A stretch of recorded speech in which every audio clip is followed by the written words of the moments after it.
everybody. So excited to have y'all back. This is episode 32 of Painting from Life. And we have the lovely Evie Erb with us this evening and Erica Arcudi.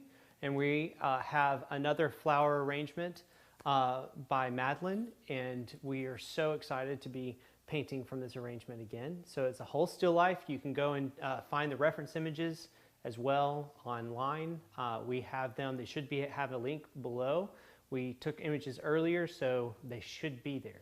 So they might have changed a little bit for us, but that's what they were about an hour and a half ago. So anyway, without further ado, we're going to get started. Please tell us hello and tell us where you're from and interact with us. Ask us any questions you would like to ask us. And we would love for you to come paint along with us. So grab those images, and we look forward to having you. All right, without further ado, we're going to get going. Also, we're kind of down a camera, so I have to use one camera for multiple things. So we're going to now rotate this over.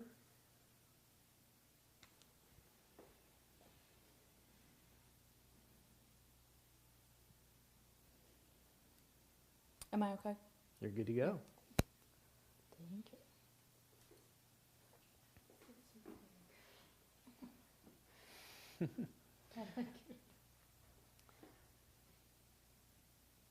So Madeline told me this morning what kind of roses these are, and I totally forgot, but they are gorgeous.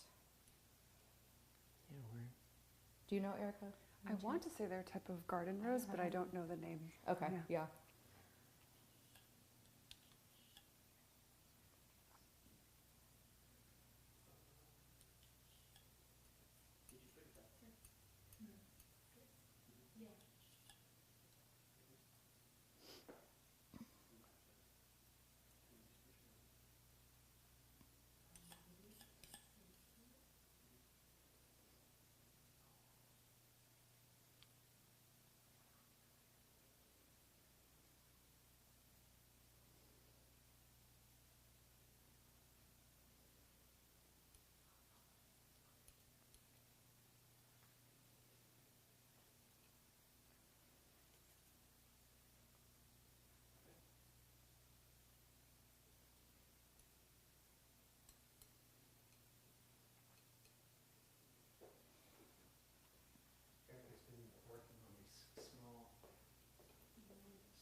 Can you hear me now? Erica has been working on these smaller floral pieces lately. Plus my giant lily painting. Plus her giant lily painting that she just finished, but or is almost done with. But they are really lovely. You should go check out her Instagram. Thank you. Make sure you give your Instagram handle out. Is it just Erica Arcudi? It's Erica Arcudi Fine Art. Fine Art. Yes. Yeah, I've been really enjoying painting these roses and finding the character in each one, and learned so much already from doing them. I have a dozen now that I've completed, and will likely do more. That's awesome. So cool. Yeah, for a moment, I'm just going to give you a glimpse of this setup if you haven't gone to get the reference images, so you just can see what a beautiful setup this is. So I'm just going to rotate this over. Let you see what that looks like. Isn't that lovely? A little butter on the right. Like And good as old Kerrygold. And that's a handmade pot by somebody local, isn't that right? So lots of cool stuff. All the vegetables were grown in Madeline's yard, her garden. So it's really cool. All right, bringing her back. The painting version of Farm to Table. That's it.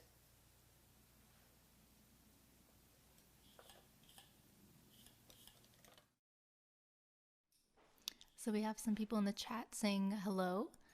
We have Patricia from British Columbia, Canada. We have Scott, who is also from British Columbia. Steve, he's from the UK. Joyce from Washington State. So everyone's just pouring in. If you want to say where you're from and just drop a hello, we'll be happy to hear where you guys are from.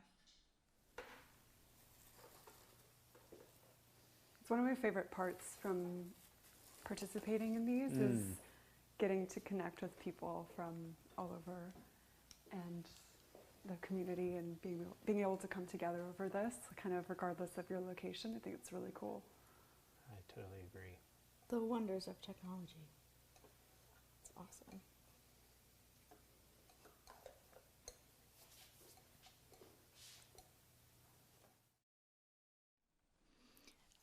There's also familiar names, so we can like see who always joins us, which is also really nice. We have Renee from Fort Myers, Florida, and Millie from Phoenix, Arizona. I'll be coming out to Phoenix not too long from now. I'll be over in Scottsdale teaching a class. Millie, you should come by and say hi. So I'll be coming around May 7th through 10th. So look forward to seeing everybody there.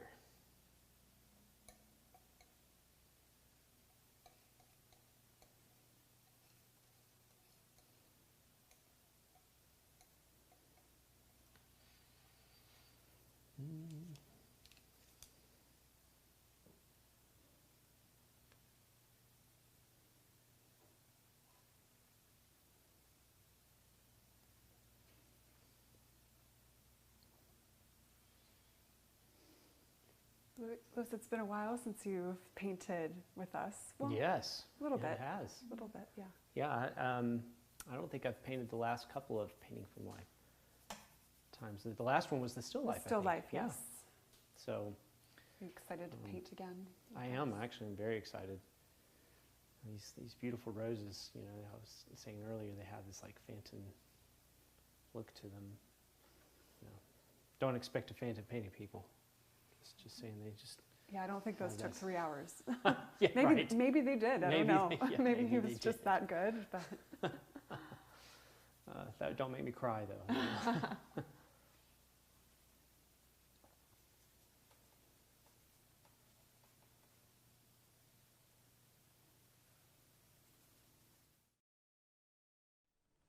So Millie says, I will stop by for sure. I will also be going to the Portrait Society of America conference. Oh. I think we're all going to be there. Wherever Yeah. all of us Meet will us be all there. then. Got to come by and say hey.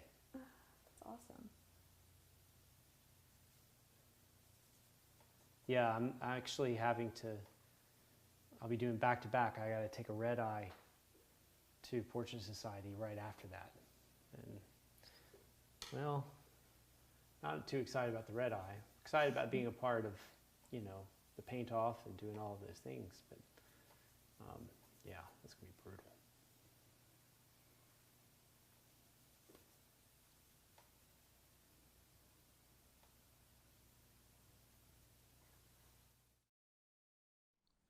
Millie also gave a really sweet testimony for your workshops. She says, anyone out there, I can highly recommend Lewis and his in-person workshops. He is amazing, generous, and such a great artist.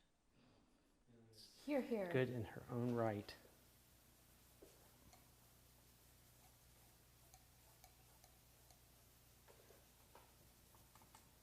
Millie's one of the sweetest people I know. So she's taken my workshop twice. Do you want to talk about what your workshop is focused on? Well, it's the same theme for the past 3 years. I'll be changing it after this year, but it has been creating poetry in a portrait. And so it's about beyond just finding the likeness, what are some aspects that help it feel more poetic as a whole. So, you know, thinking about, you know, how compositional relationships work together, and how the difference between color harmonies work together, as well as how mood and emotion play a role into how you create the design of the piece. So, so that's kind of what it's more about. But Millie's been such a supporter. She's been awesome.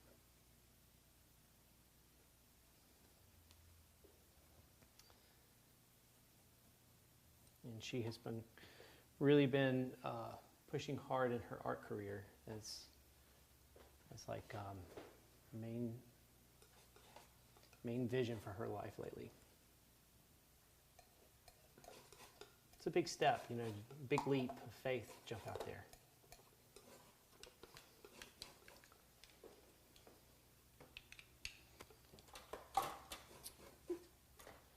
Trying to decide exactly what kind of composition I want to make here.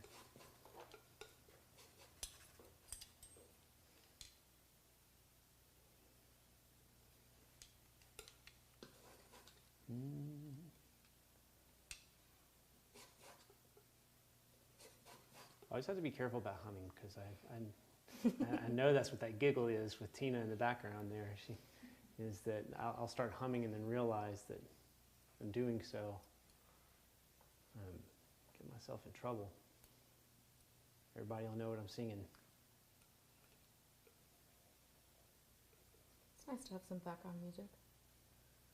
You know, we tried background music, by the way, speaking of, one of the first Painting from Life things we did, and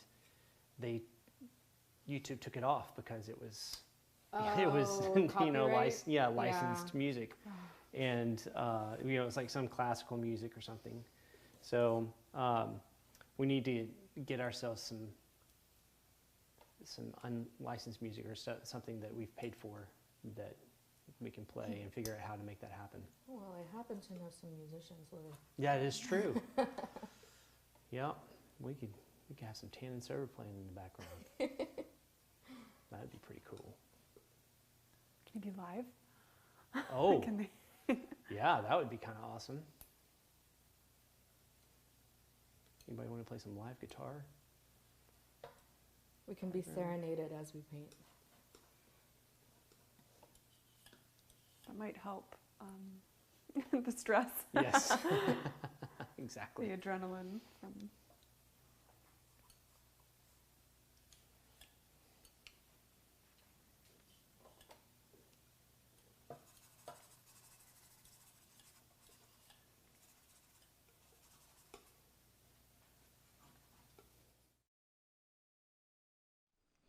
We have a few more people trickling in. We have Judith from Virginia. We have Jackson. He says, hello, everyone. Excited this is back. We have Andy from the UK. He says, love watching your live streams. And then we also have Sam, who is local to North Carolina. And they say, I always like watching these. How are you all enjoying the sudden heat wave in February? Man, Loving it. we were outside today eating lunch and thinking it was full-on spring.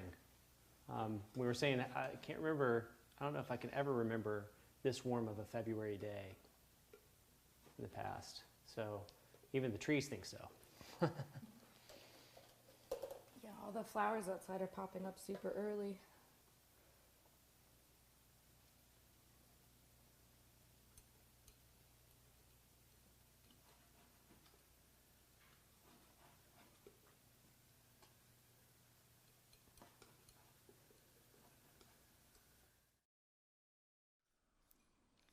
We have a question from Patricia. She is asking, can you each talk about your surface and brushes that you're using? So I'm using just good traditional aluminum composite panel that I just got at a local sign supply store. And it really does the trick for me. It's not expensive, it's cheap, it's very archival. And it's in just the nature of it, and it's good to have like a hard substrate if you want paintings to last. And it's not even that I want necessarily this painting to last, but it's cheap. It's a cheap way to, it's an affordable way to paint. So, so usually I get a whole sheet of like 4 foot by 8 foot ACM panel, and then I cut it all up into like 9 by 12s and 8 by 10s and all these different sizes, and it really helps. It's been great. And then I usually cover it with either just a acrylic gesso made by Golden, or I cover it with lead alkyd ground made by Rublev. So, and then I'm just using a rosemary bristle ultimate fiber bristle brush, you know, like size 12 or something just to kind of lay things down. I am using an Artifacts ACM panel. This one is oil primed, I believe it's lead oil primed linen on the ACM panel. Yep, just a little 5x7 guy. I like that they are the substrate is archival quality, and so when I'm painting, then I feel secure that it'll be less prone to cracking, etc. So, and then I like the ground because I can move the paint and I don't have to add excess medium in order to make the paint move. So I like the absorbency. And I normally would be working on ACM, but today I switched it up a little bit, and I'm actually working on a wood panel that's just primed with Golden acrylic gesso ground.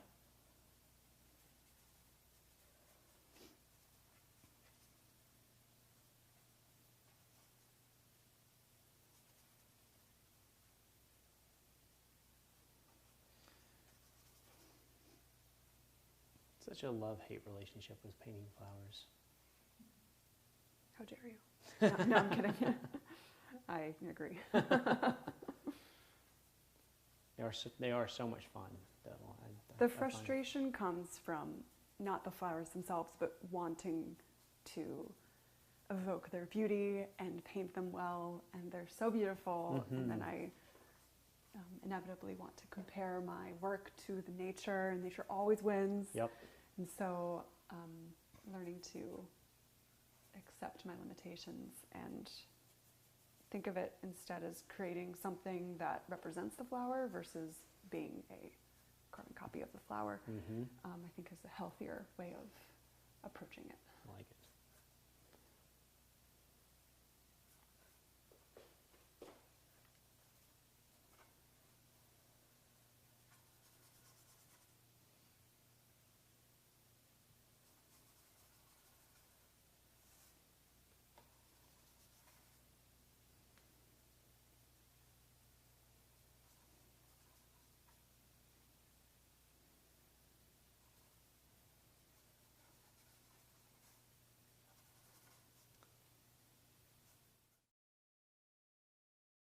Paintings, something that I think about a lot is like we get so excited about the thing that we're about to paint, you know, and it's like the world has all the possibilities when you haven't put that brush to paint on the surface, or brush to panel, I guess is what I mean. And then you put the brush to panel, and slowly slowly your options become limited to what you can do because of what you just put down, and then you have to like start committing to those things, and then you know, so to keep that optimism of like still the possibilities are endless. It just means you have to, like, you know, fix things and change things. Just good to keep in mind. In a way, or at least for me, I find that when I think of it as I'm making a painting, then I start getting excited about what paint can do rather than trying to copy what nature is. And so it's like accepting my limitations in a way, and you know, not getting or getting less disheartened at it not being exactly like nature and more excited about it being a painting itself. That's good.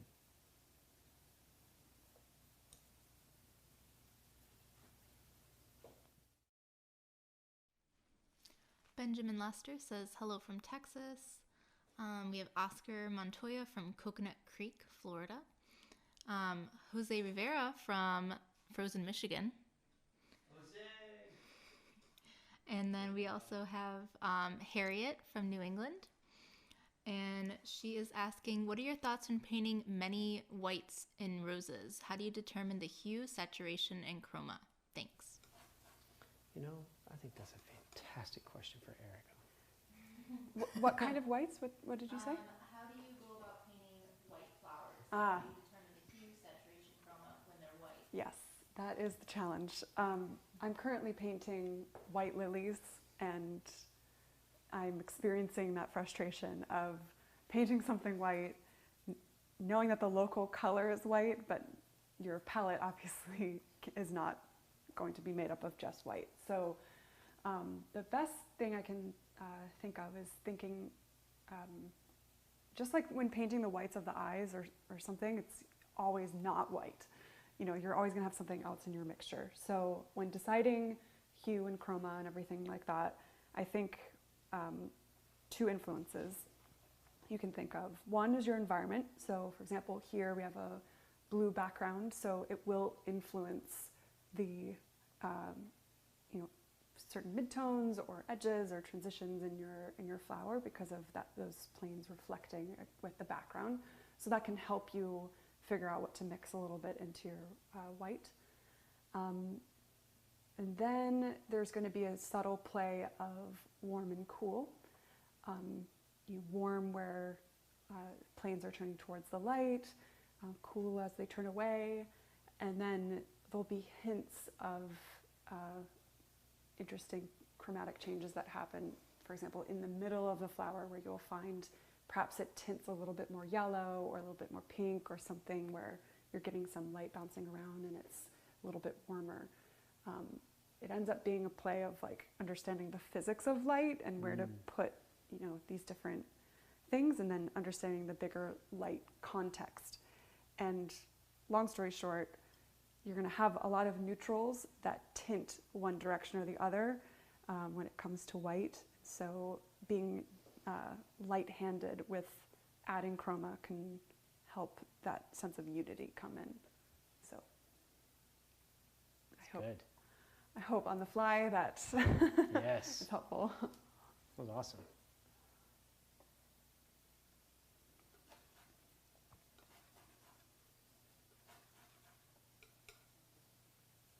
And then I find too, looking at the setup upside down in a mirror, in like a white mirror, is helpful for seeing something out of context and then blurring your eyes or squinting your eyes, and they're not really thinking of it as an object. You're thinking of it on a more abstract level and just these kind of swaths or masses of color or shapes and values, and then that can help you kind of, in a way, think of it less like on painting a white flower there has to have a lot of white in it, and thinking more in the kind of this abstract sense of colors and shapes. It's always a useful thing to do.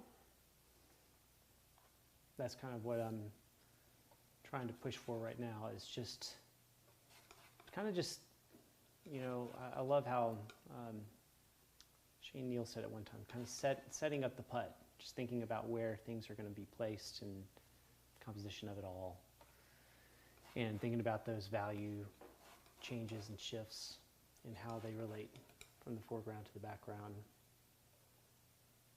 making sure that they all connect. I think painting flowers is a great exercise in, it's a great challenge, but part of the challenge is understanding what's necessary, what you have to put in order to read. And often it's a bit of a less is more situation. So you don't need to include necessarily every petal or every color, every change that you see. It's prioritizing the bigger picture and then often how things are more connected rather than disconnected. So if I look at this flower, for example, I can see there's purple, there's pink, there's green, there's red, there's orange, blue, like I see everything. But when I step back, I have to remember that it's all within the context of the whole. And if I can maybe just choose the most essential things, for example, some of the warmth that's inside the flower, maybe you'll try to unify that into one color mass. And then if I need to pick it and to vary it, then I can. But start with more general things, and then then add variety as you work.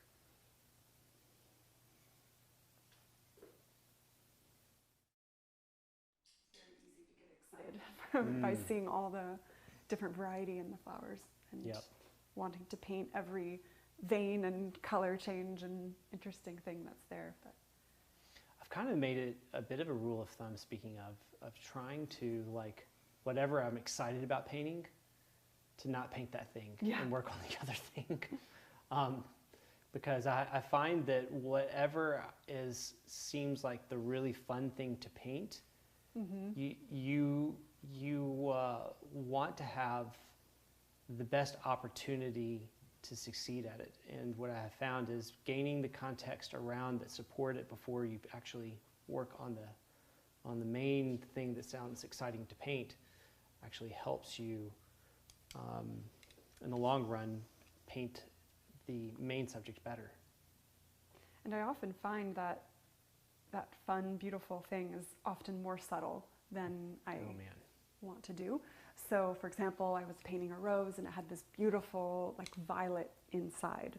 But I knew that I wouldn't be able, I didn't even have any violet paint on in my palette, because I knew that it wasn't going to be that strong, even though that was the thing I was gravitating towards the most. And so it ended up being much more gray, much less chromatic, and making sure that everything around it was supporting it in order to feel like that kind of whisper of violet.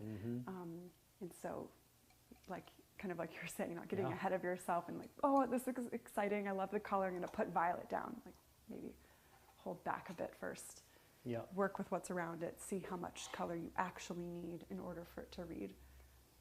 It's like how, like, when you're a kid, mom always makes you finish your broccoli before you eat it, you know? That's exactly right.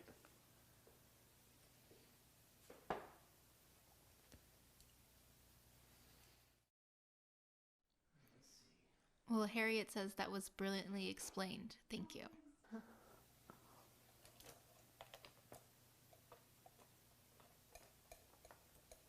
That was a great question.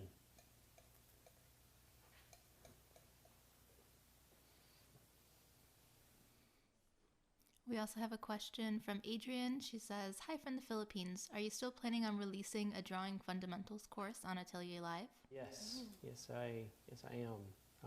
I'm working on some of that stuff as we speak. It's just, we're a very small team, and sometimes those kind of things take time.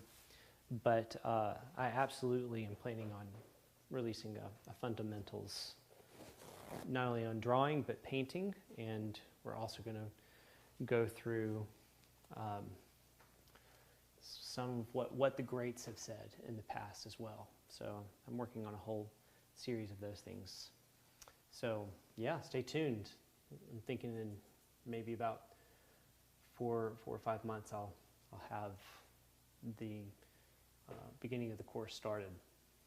So at least that is the goal, and I'm aiming hard for it.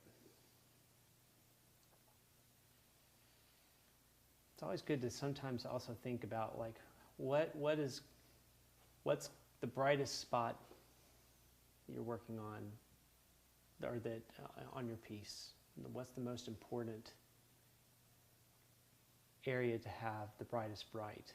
And then looking also at what will be the area that could be your darkest dark, and then realizing that there has to be a hierarchy between the two, that everything has to kind of fit in some sort of unity in between those two ranges. And then thinking about how you kind of block those ranges of value together, which we tend to call compression, and make ribbons in those ranges from light to dark and so on and so forth. But it's just good to think about it. Sometimes you should look at what's the lead character in your painting, and go from there, saying, okay, well, I feel like I have a lead actor and a supporting actor, and this is sort of the lead here in the middle, and then my supporting actor is the one up in the top left above him. And so those two I want to like have a bit of particular attention, and then everything else should get less attention than those guys. So just like other subjects, you know, the more you can figure out before putting paint to canvas down, you know, as much as you can understand your brain beforehand, the easier it goes. Yep. That way you make fewer corrections and end up fighting a little bit less. very true. I mean, different color. Forgot to put on my palette. So go grab it. Luckily, since we don't have a model, we get to continue just painting on until we feel like it's time for a break. The roses don't get a model break.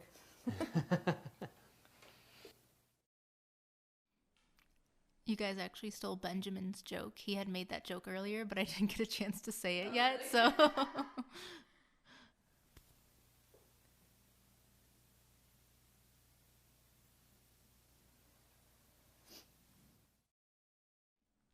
And we got a question from Jose, and he says, wow, this setup is nice. I joined late. Did you guys explain how you came up with it? And it was actually set up by Madeline. She's a local florist.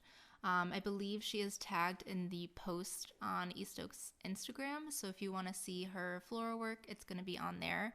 But she did an incredible job. She brought everything herself, and some of them are like grown in her garden, like the sweet potatoes. Yeah. And then the jug is a friend of hers is a potter who made that. So it's a very well loved setup.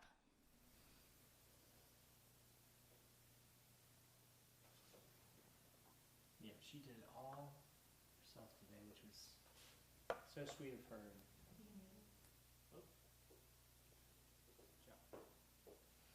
Yeah, she did it all herself today. It was so sweet of her to come in, put together such a great arrangement, especially when it's becoming wedding season and things are starting to get crazy, I'm sure.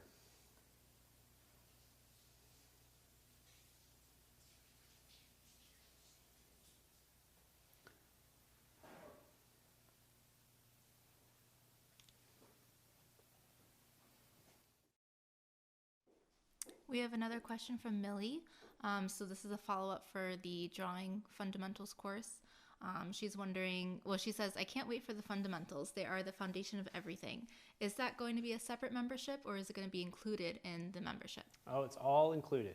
So all the stuff that we will produce in the future will be included in the membership. So, and most all lectures that I do, say with like Portrait Society or with other workshops and things, will also, those lectures will be released onto the site as well. So if I haven't already done the lecture, I will in the future be doing a lecture for whatever thing is that I've been doing for someone else.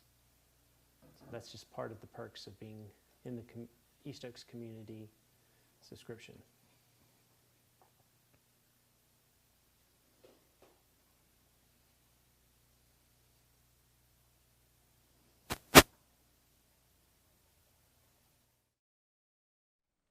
Well, she says, awesome. Can't wait. Well, I can't wait to see you, Millie. I know that it's probably been, you know, it's like one of my friends I get to see every year. So my little Scottsdale community.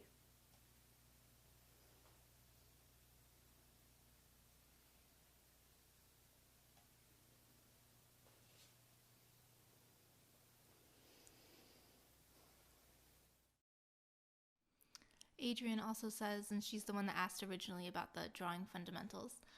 She says, great, thank you. I've been binging your content, and there is so much priceless information that has been helping me immensely in my painting. You guys are amazing. Thank you so much. Oh, man, that just means the world to me. That is exactly what I always wished I had when I was starting out in my painting career, and it just didn't exist. And so it's like, you know what, if it doesn't exist, let's make it. So I'm so glad that it's being helpful to you.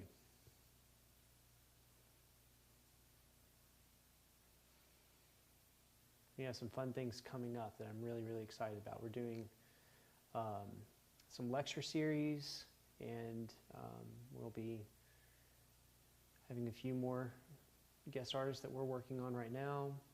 So always trying to make what's the next step.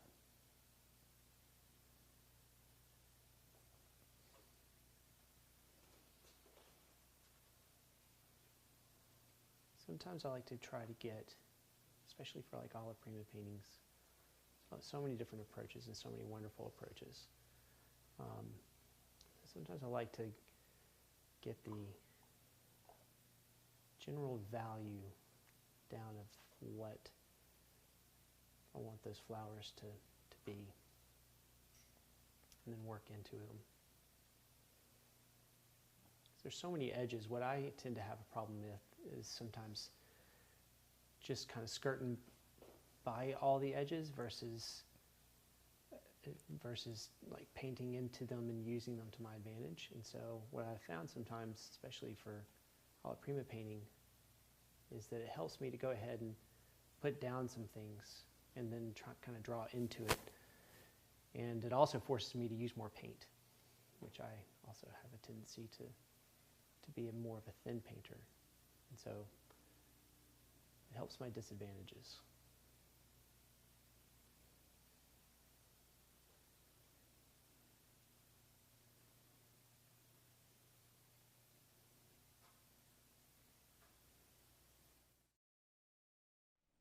We have a question from Joyce for Louis.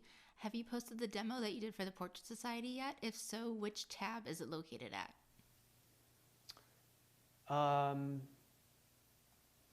Trying to think, are you talking about the last lecture I did, or are you talking about the demo I did for them like a year and a half ago that they had online?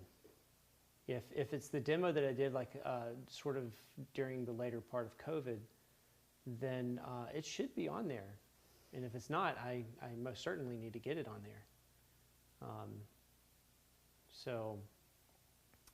But it's been a while since I've checked. I don't need to make sure y'all have all the content.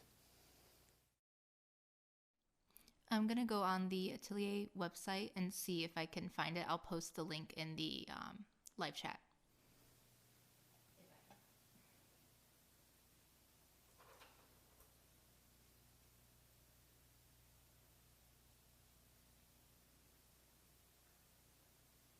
Yeah, it's been so long since I did that one. I can't remember.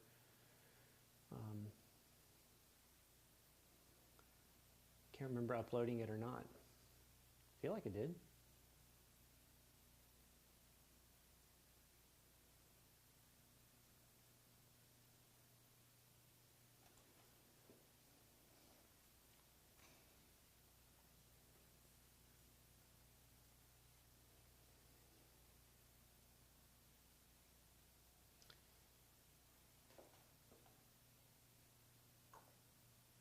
So everybody needs to tell us what they're working on, what exciting paintings they've been working on, and or what projects are they about to start that they're really excited about.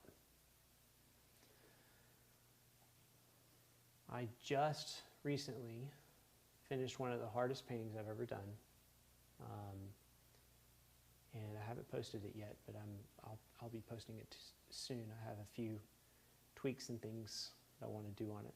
I'm kind of like letting it dry for a bit before I do those tweaks. But I did a self-portrait from life, and I did it in two mirrors. with one of the mirrors reflection being in the painting. So it's a really kind of a mind warping thing that I had to look through a sliver of one mirror in order to see myself in my profile in another mirror. And I had to paint like 2 inches from my canvas to paint it, because that's the only way I could observe myself. And yes, it was quite the challenge.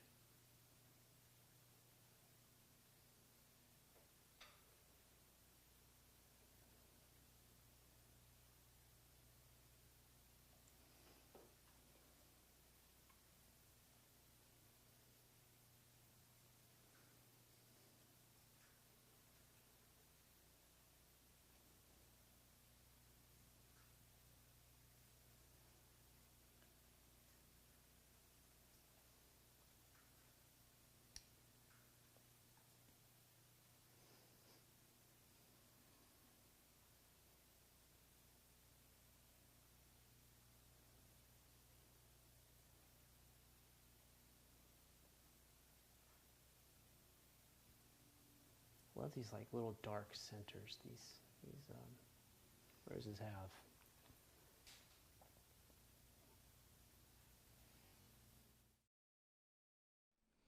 Does anyone remember what kind of roses Madeline said they were? She told me this morning, and I'm totally blanking. I thought they were a kind of garden rose, but I don't know the name.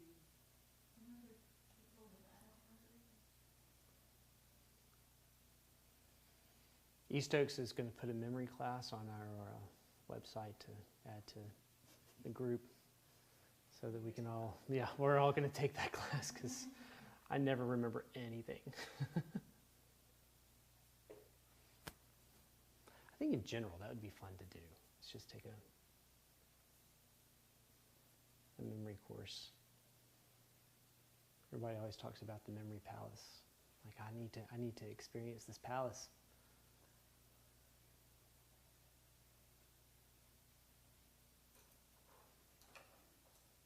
I can't remember who it was, but there were memory painting exercises. Oh yeah. People back in the day would do, and you're only seeing something for, like, or maybe you're viewing a bridge and you had to paint the bridge from memory, or an evening escape or something from memory, and you're doing it every time until you got it. We did a little bit of the memory painting when I was a student at Florence Academy, where we observed our model for a minute and then had to draw what we remembered. And then, we did it a few times, and then it's a really great exercise, because then you learn, okay, if I have a full minute, what do I look at? What's Right. my priority Yep. for understanding, like, what's going on? So it was really useful. What a great exercise. It's so challenging. Mm-hmm. So the first kind of workshop-y thing I ever did is I was invited by a gentleman named Steve Rude. His handle, he was a comic book artist, illustrator in Scottsdale. His handle is Steve Rude the Dude. And he's quite a wonderful draftsman. He's done lots of stuff in the comic book world, very known. Anyway, he invited me to come at his studio and do like a 3-day training thing. This is years and years and years ago. And so I went all the way out there, and one of the things we talked about was memory. And we went out to, I think it was just a Subway. And he said, okay, I'm going to try to remember this scene. And I took a photo with my iPhone. And he looked at the scene, like this girl sitting at a table in Subway, kind of like looking out the window, and kind of like looked at the whole thing. And he said, okay. And like we drove back to his house like another 45 minutes before he got to the easel. And then he painted the whole scene. Wow. And I mean, he got the cars and the car color and like the gesture of the girl, and I was blown away. That's really cool. That's a superpower. Whoa, you can do that? So, some Did really he talented people out there. Train to do that? Yeah, he he trained, but he trained himself. I don't Right. think he actually got training. No, I meant like, is it a skill that he developed? Uh-huh. Yep. Yeah, it's a skill that he's been working on for years. Because it was the same thing. It was kind of like it was like an illustrator. Because he went to like illustration school, and it was like the great illustrators would talk about it a lot.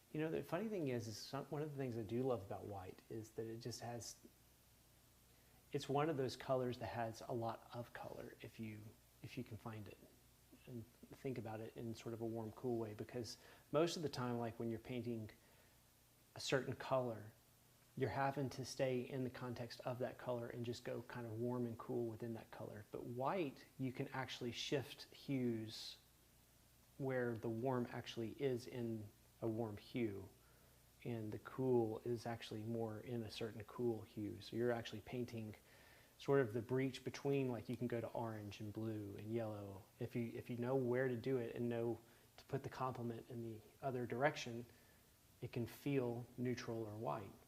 And when you start learning to do that, that does actually become a lot of fun.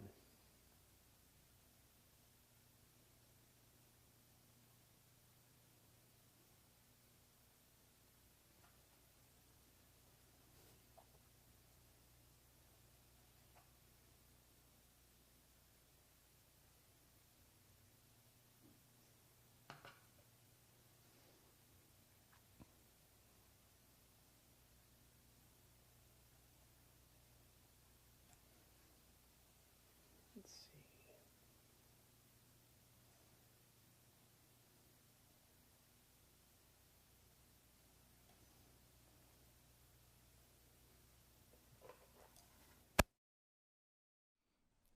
We have some people saying that either we're in the flow or the sound is lost, but I'm pretty sure the sound is working. So just double check and make sure you guys can hear.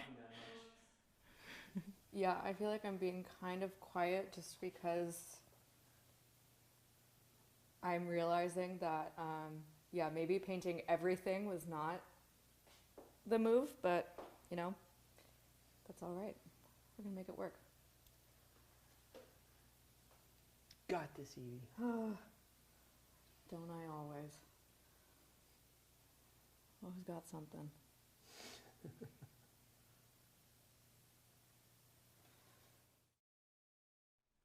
Okay, we have confirmed the sound is good, just a little quiet. So, yeah. Somebody needs to tell a joke. That's it. Did you hear about the Italian chef? He passed away. Hey. Oh, yeah. Everybody needs to put in their best dad joke and call it in. I am ready and waiting.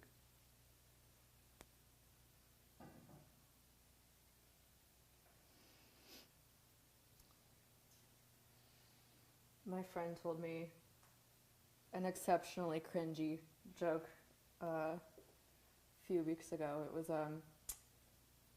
what color weighs less than blue? Oh, I know this one. I think I told this to y'all already. The answer is light blue. Yes, so bad. Yes. Oh, Yes. So good. I think I told him to get out of my house.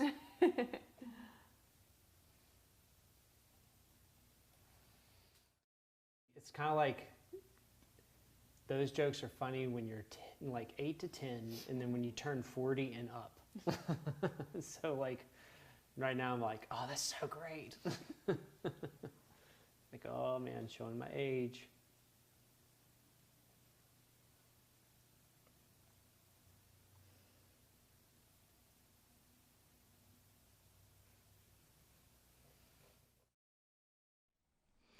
What do you call an Irishman that stays out all night? Patio furniture. Patio furniture. See, look how much I'm laughing right now. This is great. Let's keep going. Meanwhile, Evie's over in the corner like, oh man, please spare me.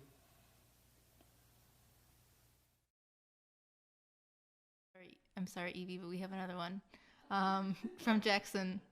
Why did the snail paint an S on top of his car? So people would look and say, look at that S car go. I like that. Oh, these are the best. Honestly, I've always wanted to try escargot just out of sheer curiosity. Oh, it's great. I don't. What does it taste like? It tastes Really? like butter and garlic. Yeah. Well, then I think I'd probably love it. That sounds amazing. Yeah. Is that because that's what it's cooked in, and so just so it much just of takes it. on the flavor? Yeah. I would say it tastes like butter, garlic, and kind of a scallop texture. Scallops are probably like in my top 5 favorite foods. Yeah, it I has love kind of it. like a bit of a springy texture to it, you know, like scallops. All right, I'll have to try it. I don't know where you can get escargot in North Carolina, but Oh, I'm sure. we'll find it somewhere. I believe in you. That's the theme of the day, isn't it? I'm hearing that too much, Lily. No, I can never hear that too much. It's always appreciated.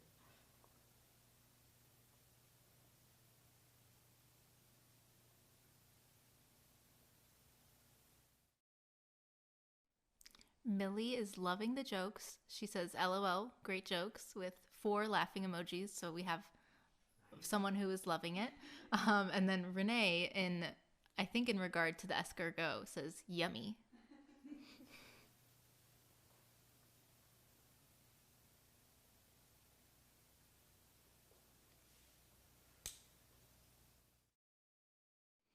We also have a question from Andrea. They say, hi, do you ever start painting flowers from life and then finish your painting later with photo references? And if so, how do you avoid the pitfall of repainting everything based on the photo? Actually, that's a really good question. Wait, can you say that one more time? How do you avoid the pitfall of what? How do you avoid the pitfall of repainting everything based on the photo? Kind of like repainting over everything you did from life.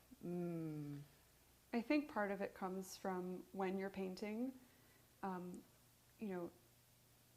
thinking of, or starting painting from life, and then thinking of the painting itself as kind of a world that you're creating, and then making sure the language that you're continuing to paint in fits within that world. So it's not so much using the photograph to copy what you see in the photograph, but using it as a reference to, for proportions and drawing and, light and things like that. But, continuing based off of, like, using what you've already painted as a way to key the rest of the painting.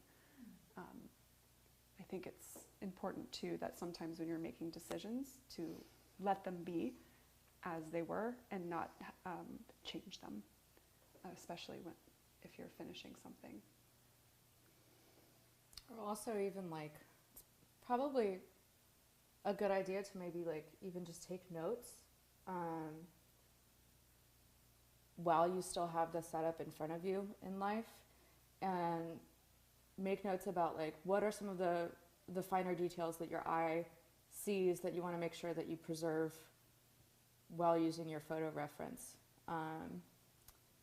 Just because the way that our eye perceives things from life, not everything is going to get communicated with that photo. And just kind of create a hierarchy of importance could maybe allow you to preserve that sense of like liveliness and realism.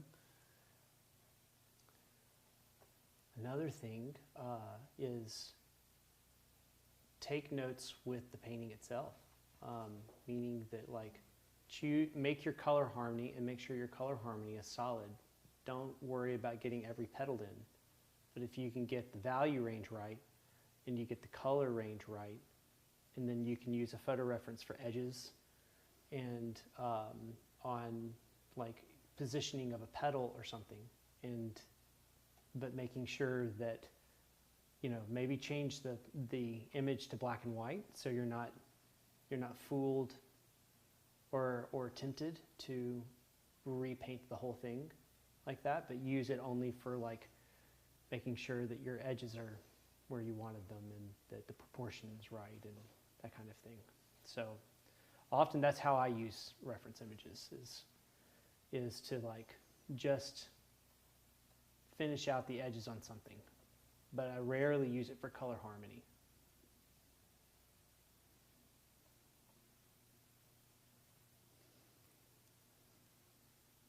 Yeah, it's so easy for colors to get skewed in a photograph. Yeah.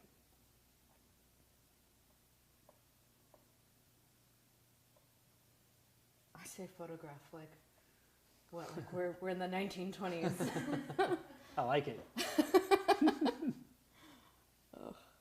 I'm gonna have so many moments of just being an elder millennial. I remember film.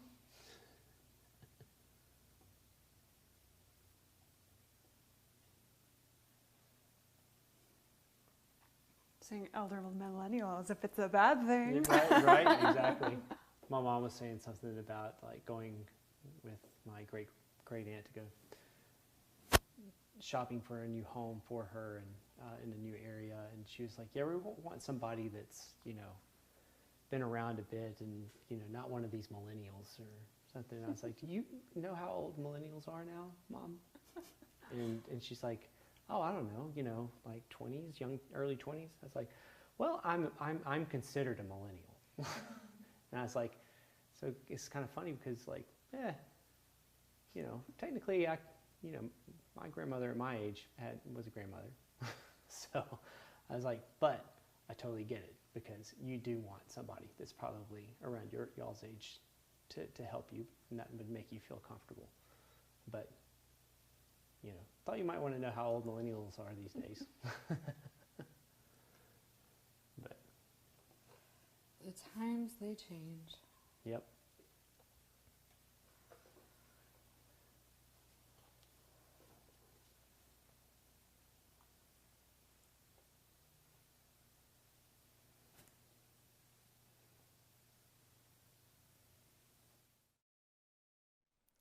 I'm a Gen Z, so I can't relate to any of this.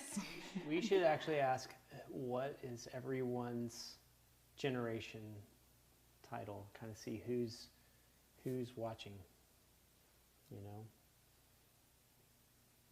Bet we got a good mix of everybody.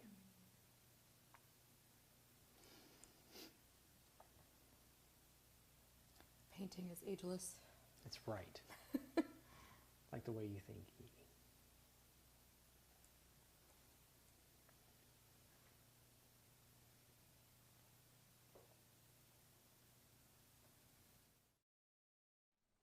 Louis, your flowers are looking great so far. You. Just trying to figure out where everything goes.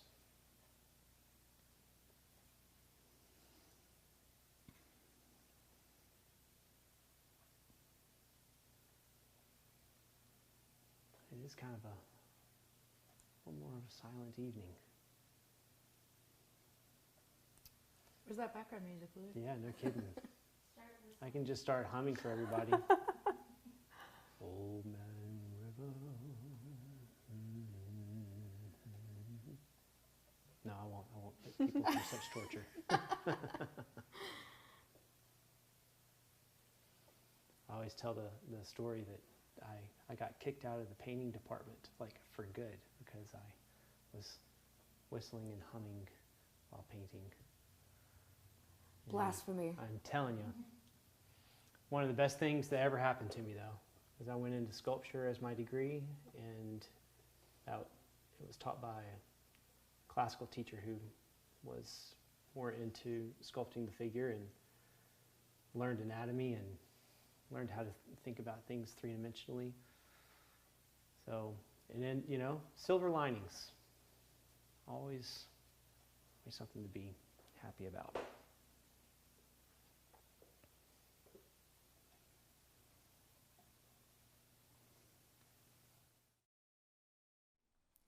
All right, so we're getting some answers to the generation question.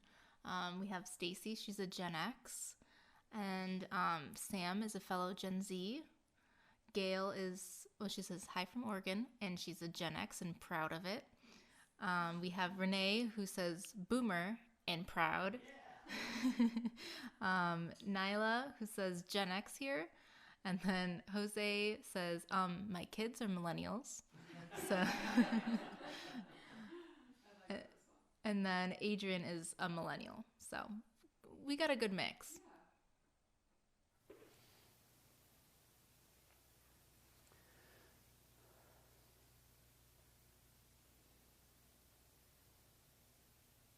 That is awesome.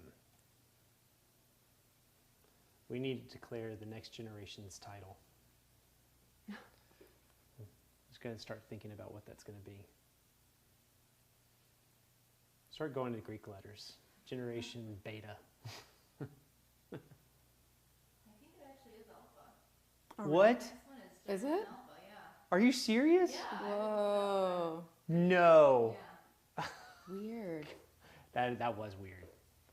Because I almost said alpha, but I was like, yeah, that's the beginning. We should start. Well, I was with gonna another one. ask, like, why did you say beta? Like, what I happened? know, to right? alpha? Yeah. It was really one of those things where I was like, that's too obvious. Like beta's not obvious. You know, I should have gone with something that was like in the middle, lambda or something. But that really would be it. That is weird if that is true.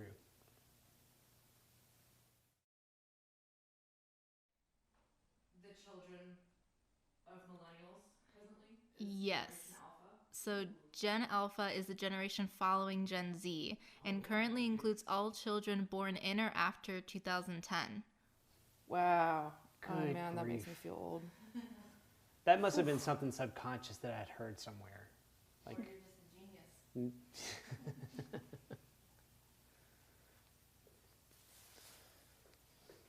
well, we know that's not true, so let's just go with the other one. Well, it looks like I have really lovely magnolia flowers right now, and if I can just make them into a rose, Hey, it's a flower. yay. Be happy Like, with I'll that, take it. Lewis.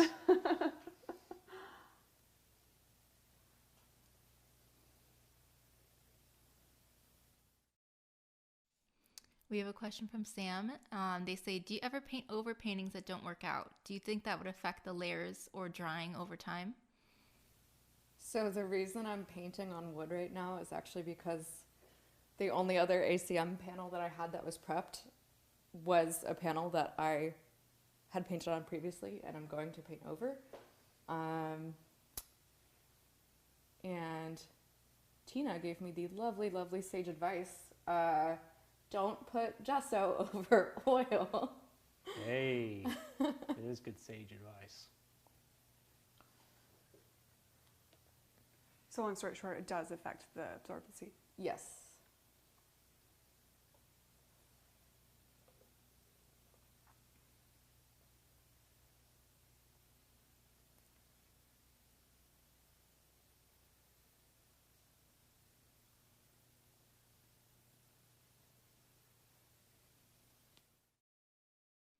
We have another question from Millie.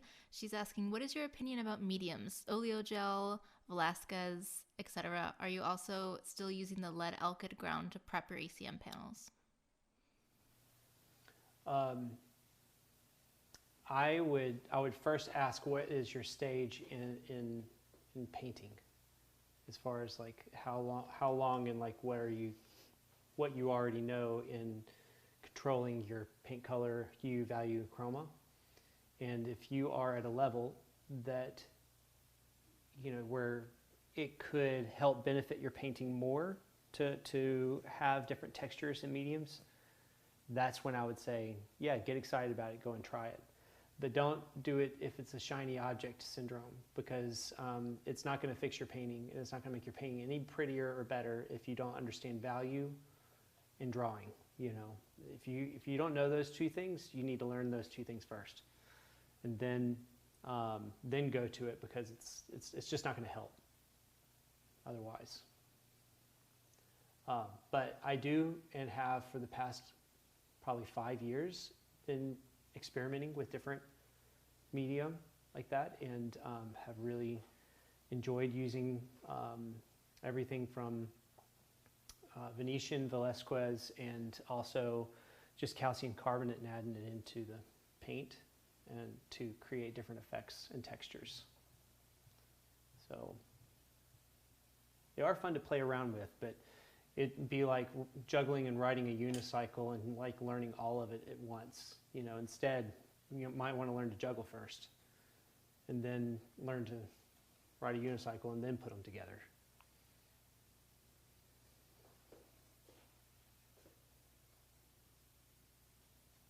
Yeah, there's so much you can do with just straight up paint. Yeah. And it's almost like once you gather that ability to manipulate that, then you can use medium with purpose. One thing to consider is, I would say, the yellowing properties of oil. And so when you add more oil to something, it will be more visible in terms of it yellowing over time. And then the tensile strength as well. The oil is the weakest part chemically of the paint film in terms of tensile strength. And so if you perhaps use too much medium, then it'll be a little bit more prone to cracking. And so just being aware chemically of the physics and how that works. That way you're using medium with intention, and not just like oil everywhere or like when varnish inside a paint medium. Maybe you want to be careful with something like that. That's good.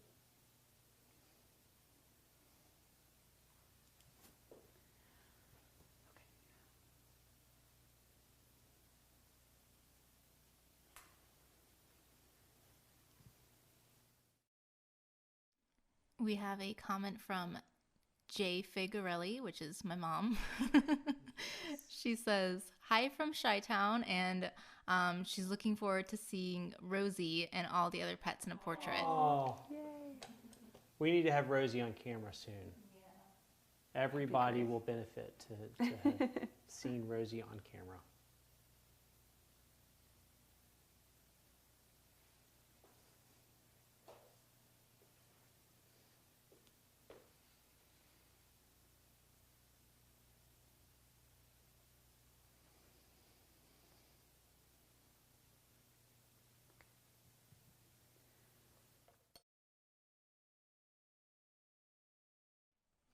We have a question from Andrea, and she is saying, curious as to who made the jar, which I'm assuming they mean the jug that's in the still life setup. And we don't know the artist. However, if you ask Madeline on Instagram, I'm sure she'll be able to give you the artist's name. I know he's an English potter. That's all I know. But they're also wondering, how do you respond to people on Instagram wanting to buy your work as NFTs, which is a comment in a DM that I get a lot, which is not the best. Don't respond is how you respond, I think. Yeah. Let it alone. It's like, how do you respond to telemarketers? Mm-hmm. If you don't answer, then just don't answer. If you cuss them out, well, maybe you should cuss them out. I don't know. To each their own. Exactly. Whichever way you typically respond to telemarketers, do it that way. Good rule of thumb.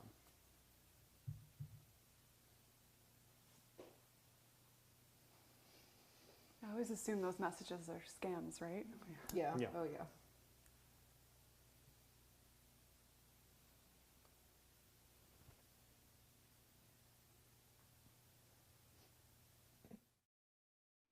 We have a follow-up question from Millie.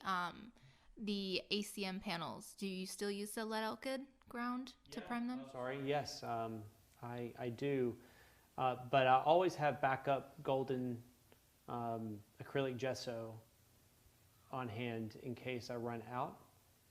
But usually my larger commissions are the ones that I are doing for people.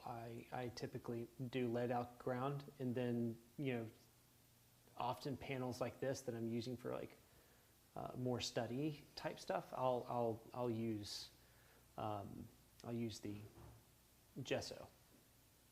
So it's more of like, if this is an experiment kind of painting, then I'll use gesso.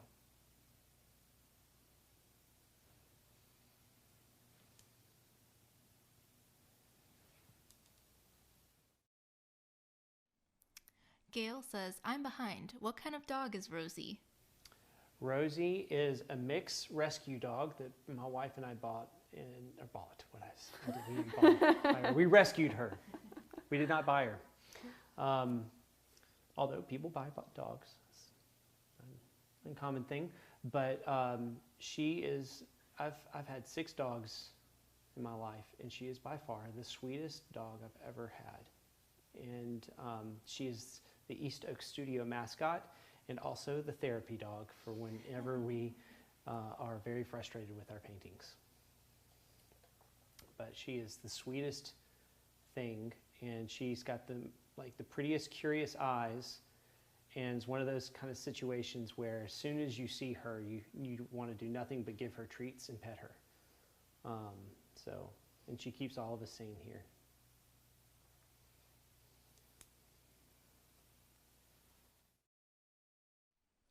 Sam says Rosie is adorable. And Gail says, when it's a rescue, you can say donate instead of bought. That's right.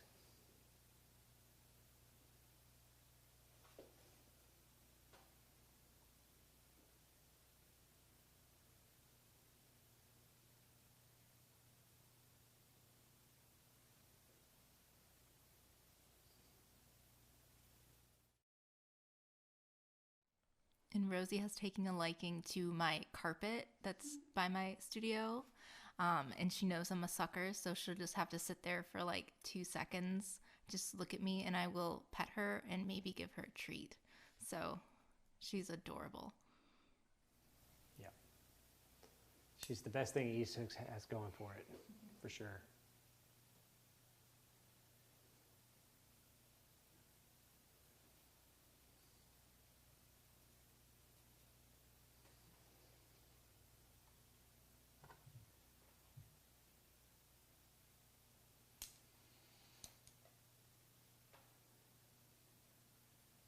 Anybody know the secret to making flowers look real? No, but if you figure it out, let me know.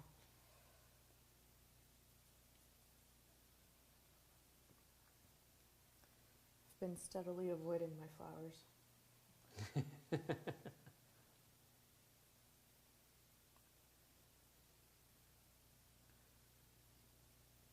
Perfectly natural thing to do.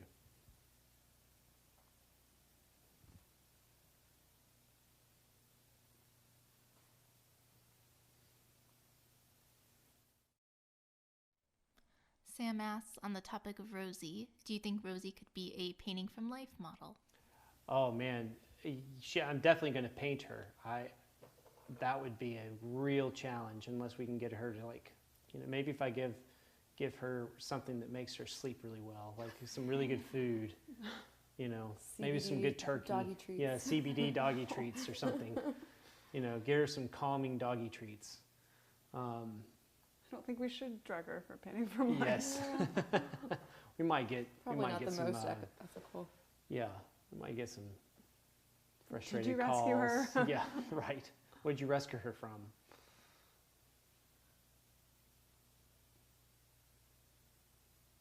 But she would make a great model. She would. She has very expressive eyes.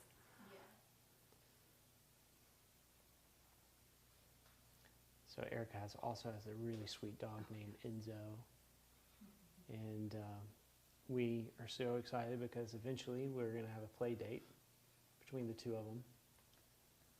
It might just be cuteness explosion. Yeah. Just Yep. That would be fun. I wish Tina and I could do that with our cats. I'm not sure a kitty play date is really quite the same thing. They don't really like change a whole lot.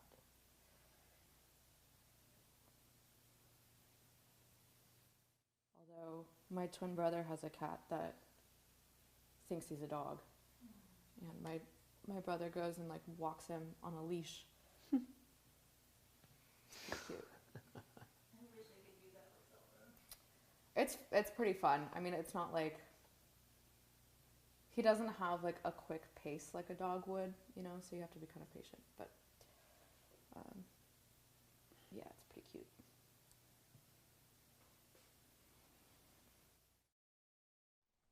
I still think we should totally do a paint your pet night for Painting from Life. Oh, we are definitely going to do that. That's a good point, Tina. Tell them about it. So we were thinking about doing paint your pet night. So basically where we would work from photos of our pets, and you guys could paint photos of your pets and share them with us on Instagram, and we all like paint our pets together live. I think that'd be really sweet. So let us know what you think, because that's a work in progress, and if people are interested, then we definitely want to do it. I would really love it if we did something like that.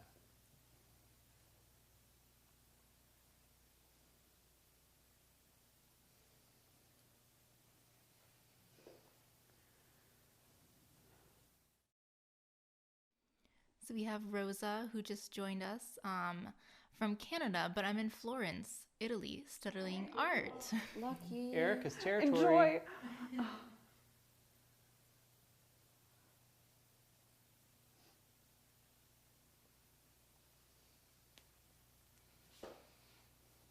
That is so much fun. I'm surprised you're not out on the town right now. We wouldn't judge you. We know that Florence is way better than joining us.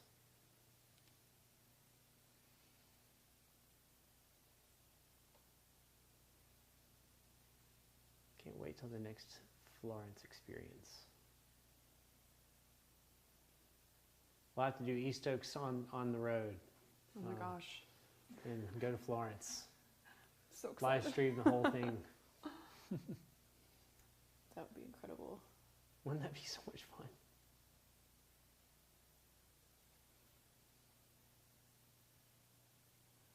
East Oaks on tour.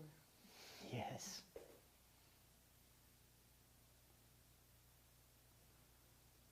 Like those travel shows. Yeah.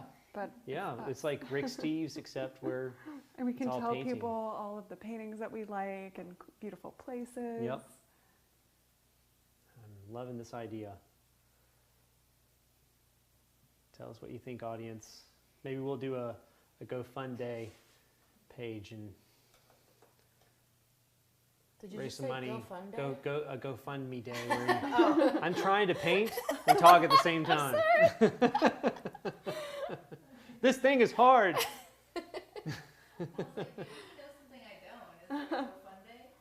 But like a GoFundMe day for East Oaks, and anyone who wants to join us, we all go and have a big painting tour and try to live stream the whole thing.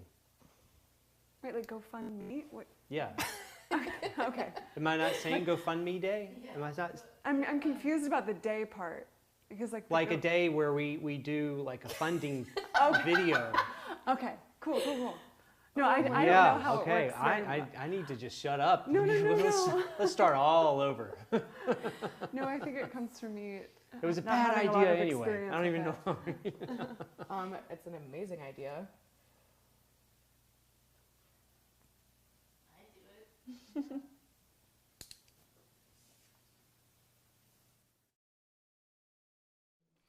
So we have a question about safety precautions when using lead.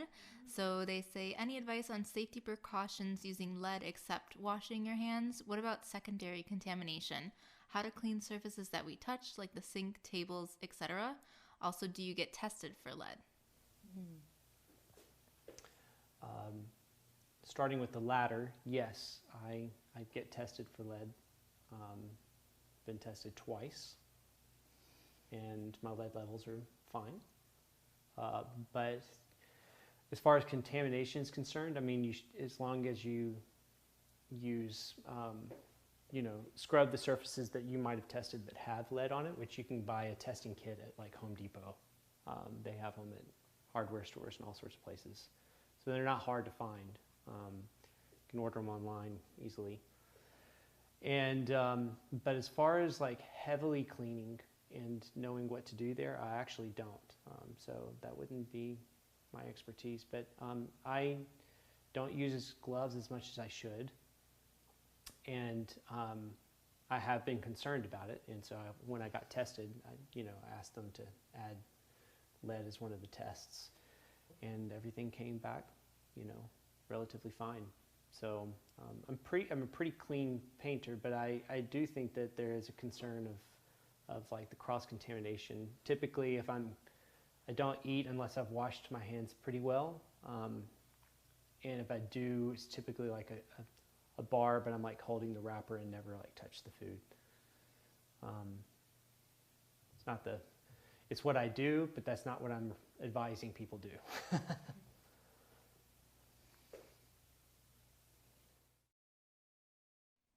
I also like to wrap my tube of lead white in paper towels so I don't have to actually like touch the tube to open it, because sometimes they leak, and sometimes when you open it there's still paint on the cap that can get onto your hands. So I just prefer to just touch it with paper towels only, and that way I don't have to worry too much about it. But yeah, definitely just wash your hands frequently. A lot of people use gloves, and that's totally. I used to use gloves a lot. I don't use gloves as much as I probably should, but I recommend that that's a really easy way to not have to worry about it.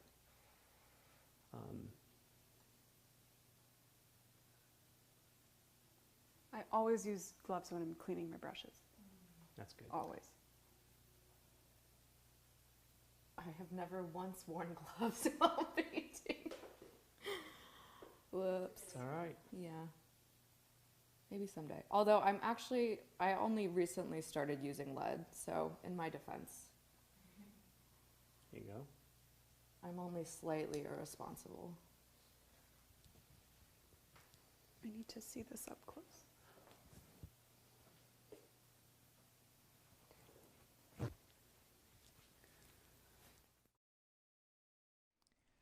Adrian says, I use Winsor Newton Art Guard, which is a barrier cream, which I haven't used, but I've heard of, and I wonder how that would protect from lead, if it does. I don't know. That's a good question. Wish I knew the answer to it. I imagine George O'Hanlon would know. Yep. He'd probably say no, but It's like a walking MSDS sheet. yep. Guy knows everything. I've had the pleasure of staying with him one time, and I was asking him just a random question about just a random topic that had nothing to do with painting, and he just spouted off all this information. I mean, he's a walking encyclopedia. He just knows so much about so many things. And his wife, his name is Tatiana, and she was like, yeah, this happens all the time. Just the most random thing, and he would have read some sort of research article on it, because that's like one of his favorite pastimes. It's just like read that kind of stuff. And yeah, wealth of information.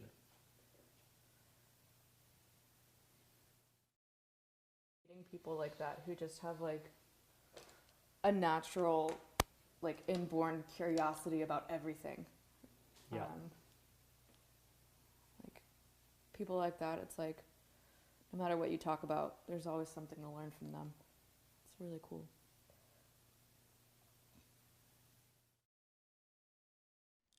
And for those who don't know, George O'Hanlon is the founder or co-founder of Natural Pigments. So on their website, they have a lot of really great resources about paint safety and hazardous materials and things like that. So that's probably a good research website to look for more information about like precautions with lead.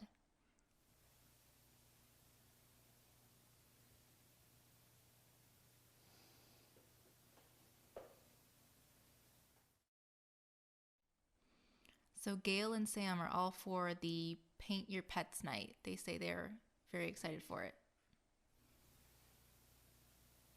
It'll be cuteness overload. Can't wait.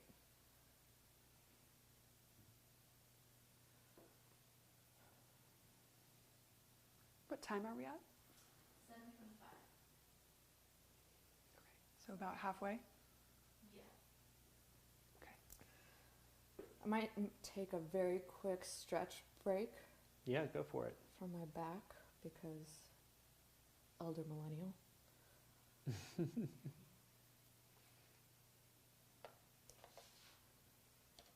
Yeah, if you want, we can just go on mute for a bit. I'm just going to keep painting, and we'll take a quick short break, and we will be back. Everybody.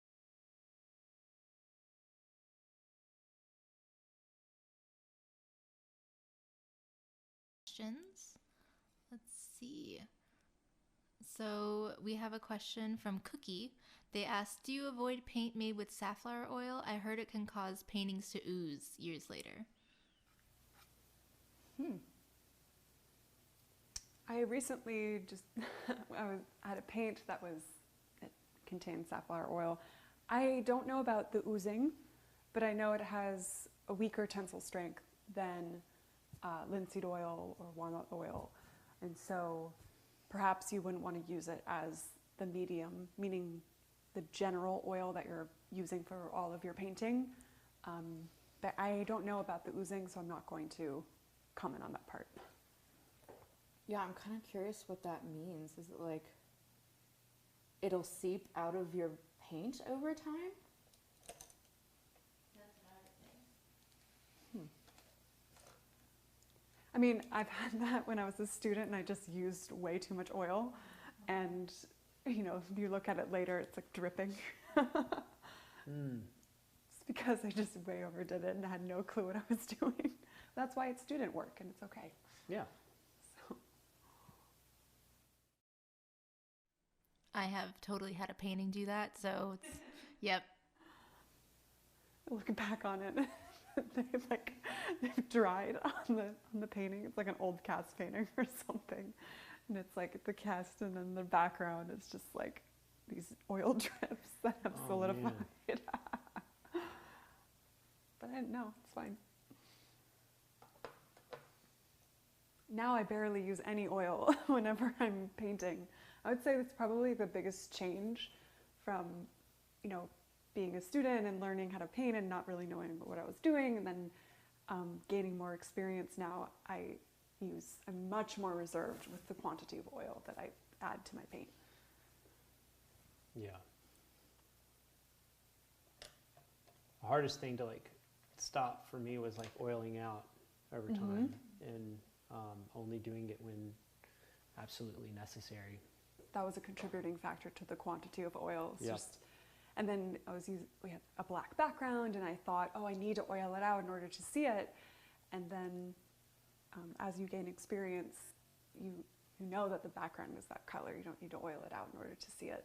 And so you don't have to necessarily do that all the time. But it just comes with experience.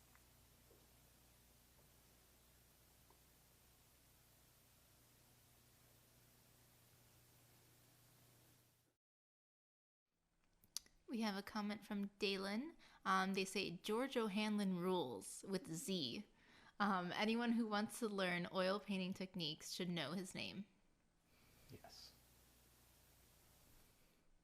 And we have a question from Andrea. Do you have experience with / recommendations for H-frame easels? I have 10-foot ceilings, but want the option to paint sitting or standing and roll the easel around my studio. Thanks.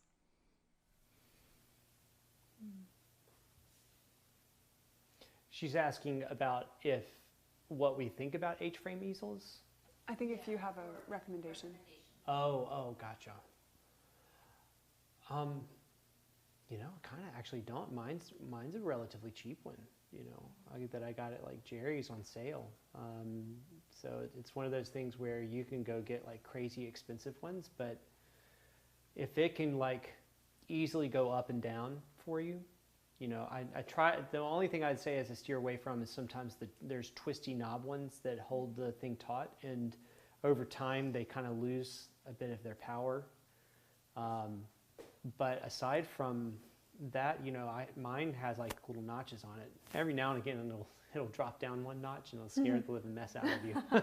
But aside from those situations, they tend to work pretty well for me. I have the Jack Richardson Dolce H-frame easel that I got at Jerry's last year. I think it was on sale for like $250, which is pretty good. It's really nice. We have felt pads on the bottom of it, so it doesn't roll. It doesn't have wheels, but it's easier to push around. It doesn't scratch your floor. So I'd recommend something like that. And I always have a clamp underneath the twisty knobs, like the adjustable sliding thing, because it does have a tendency to drop, especially if I have like multiple paintings on the easel. So just keep that in mind. But yeah, it's the Jack Richardson Dolce H-frame easel.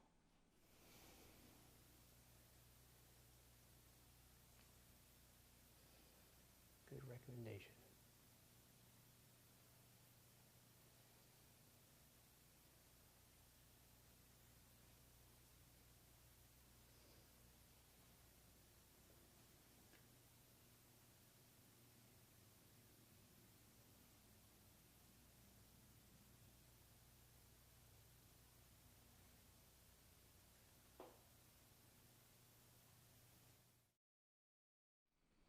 We have a question from Elvis.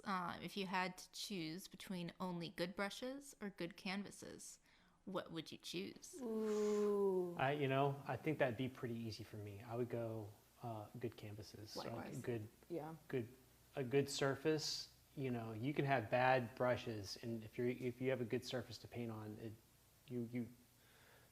you're ahead of the game. There's nothing worse than fighting with your canvas the whole time, no matter what brush you use.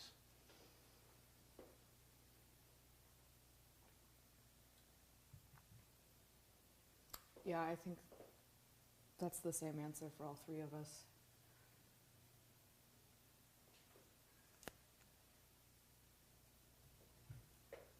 That's a good question.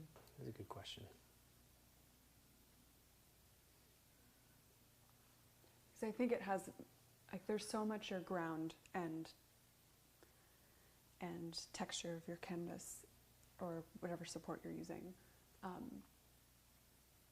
So much of your experience has to do with the ground than your actual brushes. Earlier I mentioned how I like using these ACM panels that have been primed with oil ground, lead oil ground, or alkyd ground that Lewis uses. I like those because I don't have to fight and add medium in order to get my paint to move. Like, has more to do with the ground than your brushes. If you were marooned on an island and you could only bring 3 tubes of oil paint with you, what pigments would you choose? Piggybacking on that question.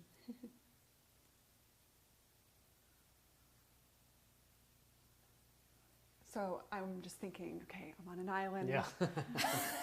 Can I ground some pigment? I just spend some time oil painting, I guess. Yeah, right.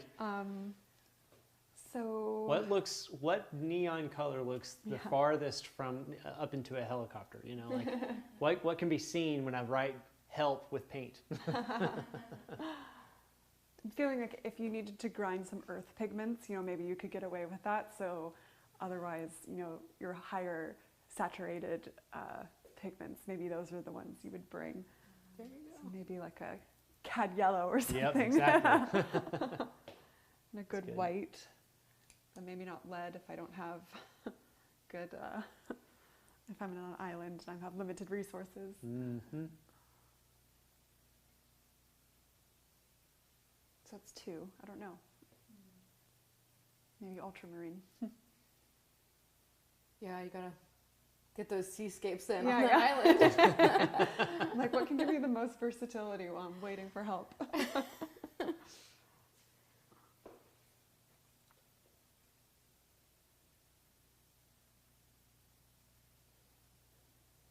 What about you guys? I think, yeah, definitely a good white.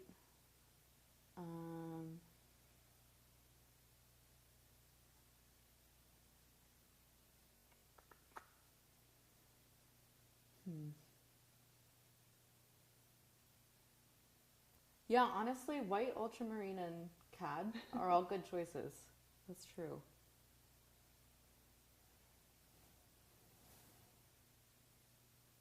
I don't know. It's like what pigments could you absolutely live without? I mean, I'm thinking primary colors, you know? So Sure. you need, if you can get those down, then there's a lot you can do with that. Evie, I would want you on my island with me so you can tell me what earth pigments are and how I can use them to make paints.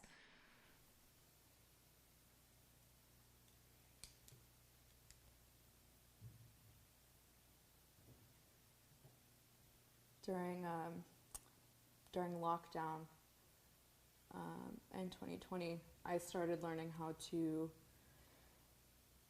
forage and process my own earth pigments that I ground into paint. And I also learned how to synthesize lake pigments, which I might be doing a little lecture thing on in the not terribly distant future. So if anybody's into that, yeah, it is helpful to be a geology nerd sometimes.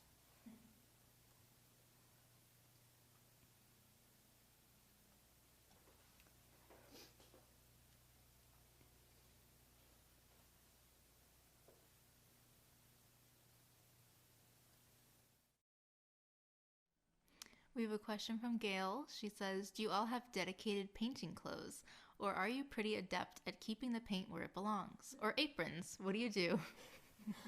I literally just went to go stretch and noticed that somehow the knee of my jeans that I'm wearing is covered in what looks like Indian yellow, and I have honestly no idea how it got there. Because I have Indian yellow on my palette, but I haven't even used it. So yeah, the answer to that question is no. All clothing is paint clothing.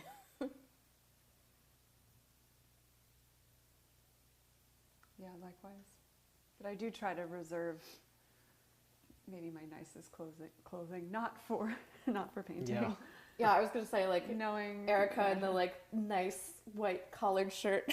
So this is like only for painting from life, nice day. Otherwise, I'm not wearing this. And I do have it in the back of my mind of like, okay, watch your sleeves, watch your brushes. Yep. As if like painting flowers wasn't enough anxiety. I need. Right. Why not add a little bit? Why not add a white shirt? See, if I weren't painting right now, I'd probably be knocking on wood. Because, I don't know, I hope we didn't just like jinx ourselves.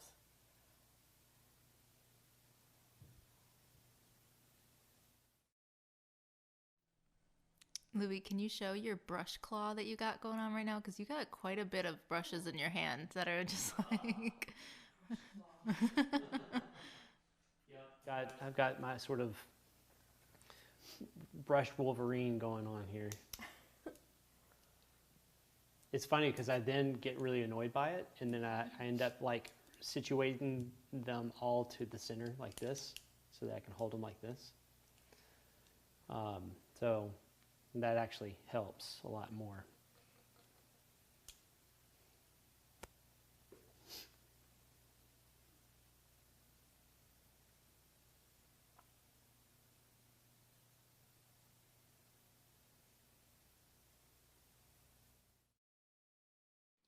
So we have a question from Benjamin.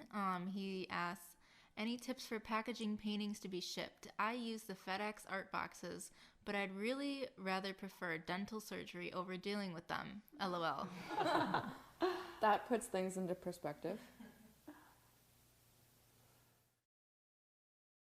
That's a good question for other people because I rarely ship paintings. I typically am delivering paintings by hand. It's just one of those things I do for my clients. So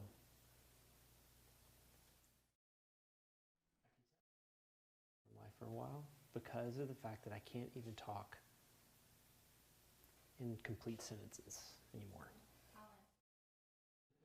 So the hack that I found best that I like to use, because my problem is I'd never have the right size box for the painting.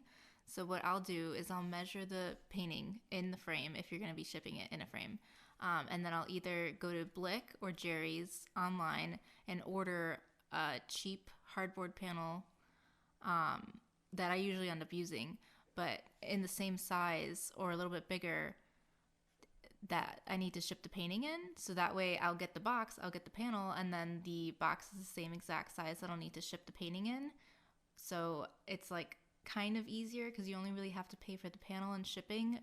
And it's nice because you get a box that's the exact same size as the painting they need to ship. So that's my hack that I found pretty helpful. But I also don't like using FedEx that much. I prefer either USPS or UPS. I have more experience shipping sculpture actually than painting. And although I have shipped some paintings, but my method is there's a not a post office, but like a private kind of like, I guess courier is what you would call it, store that's not far from my house. That like I've explained to them, you know, for a lot of shows and stuff, like you know, if a piece doesn't sell, you'll need to have a return label printed and included in the box, or, you know, just things like that. And they're always just really, really great and super accommodating for like whatever you need. So yeah, if the post office isn't good for you, then I would definitely recommend going to just like a different like packaging place. In my experience, DHL is actually pretty good. I would advise against FedEx. FedEx is the only service that I've ever used that actually broke one of my sculptures. So Oh man. they're on my list, my naughty list. And like when it comes to actually packaging the painting, usually you should put some kind of like paper over it to protect the painting from the bubble wrap. So I'll usually use like moving paper that I got from Lowe's, and I'll just wrap it in the paper, tape it, and then I'll wrap it in bubble wrap, like a good few layers of bubble wrap. And then when you put it in the box, shake it around and see if it jostles, and if there's room in the box with the painting in it, it leaves a lot of room for damage for the painting, like for the corners and stuff. So make sure you stuff it with more bubble wrap or more packing paper, things like that, just to stop it from moving so much. And that'll also protect it a little bit more, because I had this problem when I was shipping pottery, and if it jostles around, then it's almost a guarantee that it's going to break. It's just something with the force when it jostles. So just make sure it's packed in there really tight with bubble wrap. Yeah, if you can ship pottery, I think you can ship just about anything. Yeah. Like trying to package ceramics safely. Yeah, if you can do that, you're set. I also use glassine to cover paintings before shipping, which is maybe slightly more expensive to do that way. But it's just, I don't know, it's just what I do. I think it's worth it. It's definitely worth it.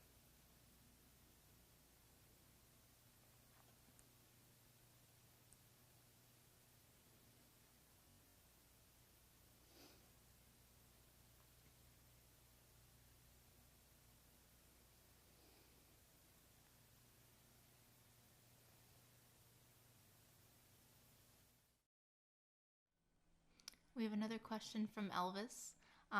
He is asking, do you try to get the exact color and value in an alla prima painting, or do you recommend building the colors and saturation?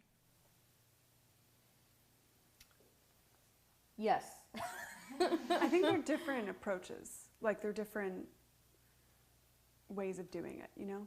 Like, and it depends on what result that you want, I think. Mm-hmm. I'm going for a sense of the accurate, like relatively accurate color harmony and everything, knowing that I won't be able to get everything in within my limits, and I end up building up to it because it just takes me a minute to get or to understand all the relationships. So something I build towards. I don't know if that answers your question.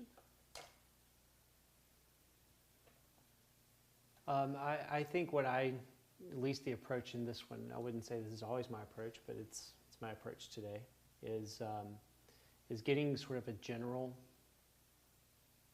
value relationship, and at the same time working on a general hue relationship, and then working sort of to the peaks of those relationships, and then working on edge work after I've figured out, and all the while kind of like working on the drawing. It's funny though, because the way I alla prima paint and the way I normally paint are very different. Flowers is maybe slightly similar, because all I do is add days where it's drying and add more layers to it. But and I can get different effects that way. But for the most part, let's say that's a kind of the idea I'm going for. All the while thinking about the form of the flower, making sure I'm kind of like adhering to those properties as well.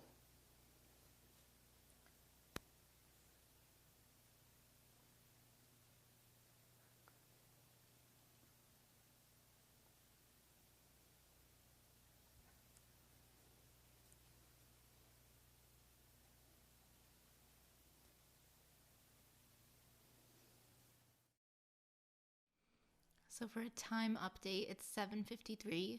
So we have a little bit left, but just so you guys know what time it is. So we Yeah. have an hour. Yeah. Okay. Whew.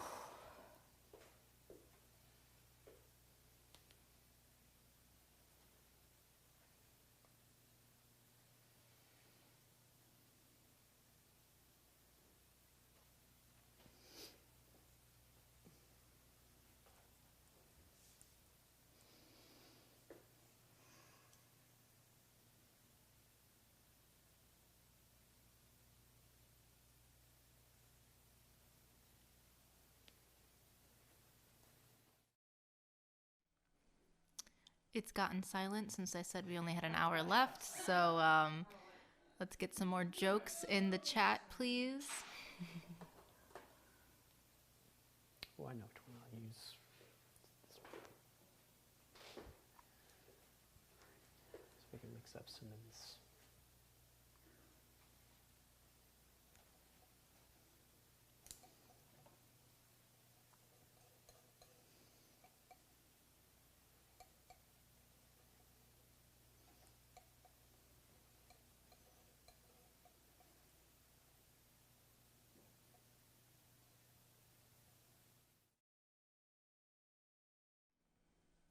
What did the evil chicken lay?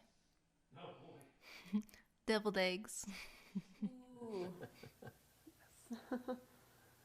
You know, I think it's good to help break the tension Yep. from the painting.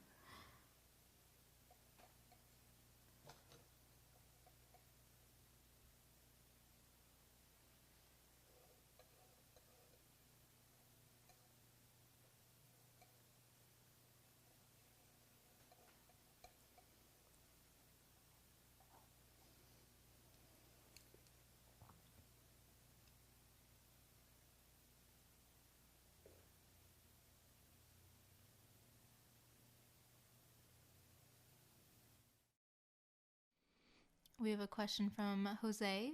He says, when painting in layers across multiple days, do you wait until the paint is completely dry, or is painting on a tacky layer okay? There's only a few instances where I'd paint on a tacky layer, and it's really if I want to get like this crazy drag effect with paint where it kind of creates this like staccato of stuttering that happens, but that's the only effect I try to get when with a tacky layer. Otherwise, I always let it dry for me, because then values are better. You'll be fighting with the canvas otherwise. Sometimes I do work into the tacky layer because Yeah. then it almost, I don't always do it because if it gets gunky, like then you're fighting it, and when it pulls underneath too much, then no. But sometimes it does help when, it's not so much when it's like necessarily half dry the next day. It's almost like later in the same day when the paint starts to tack up a little bit. Oh, then I can work into that. Absolutely. Yeah, that's that is, probably more what I do. that's I a good really like point. that effect. Yeah. That is a good point. Where you're getting kind of best of both worlds, where it's, you can layer on top without completely painting or like completely removing the layer beneath, yet there's still the wet into wet connectivity that you're getting. Yep.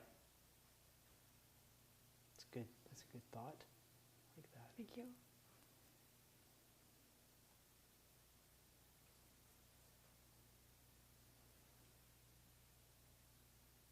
You heard it here, folks. First, ladies and gentlemen, East Oak Studio.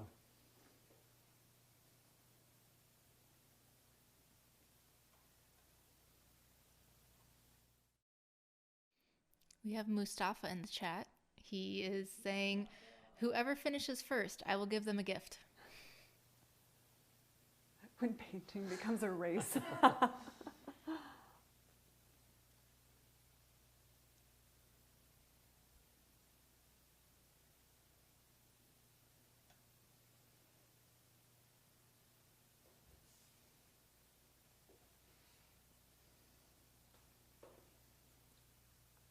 Good to hear from you, Mustafa.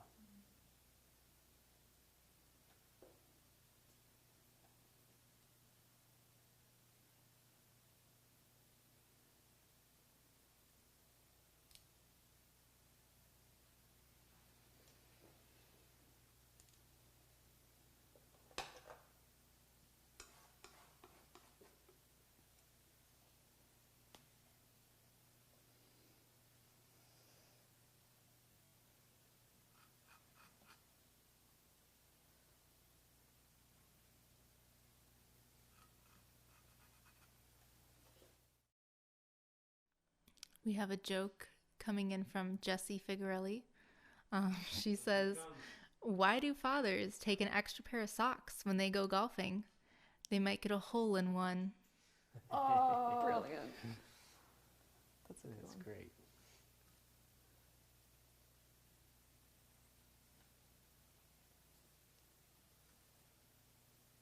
Looking forward to the next time they come down to visit.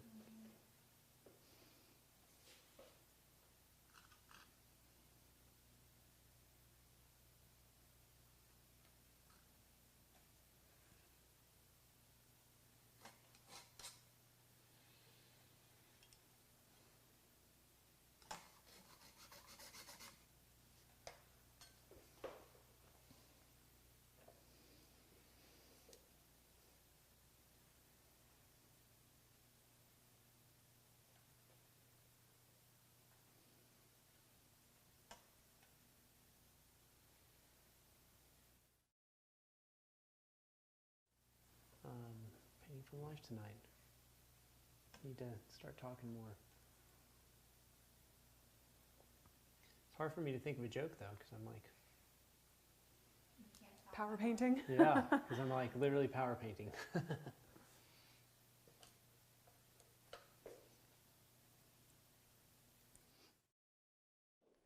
Well, we have a question from Dalen. They say, whether painting in alla prima or in layers, do you still conceptualize form with color as you would with drawing?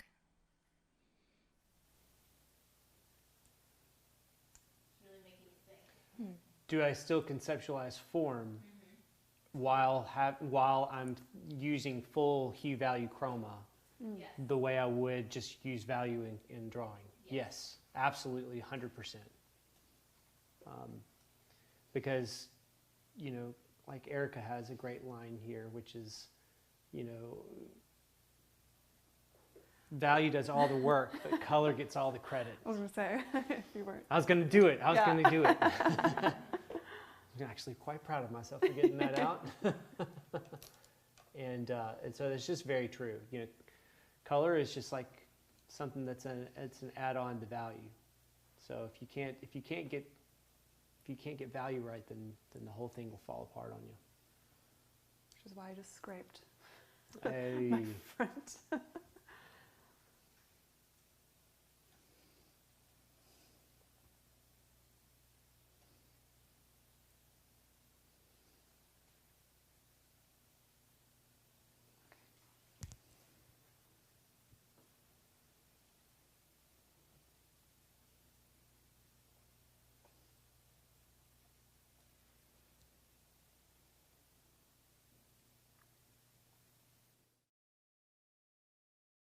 And the rest of Dalen's question was, do any of you guys use the Munsell system?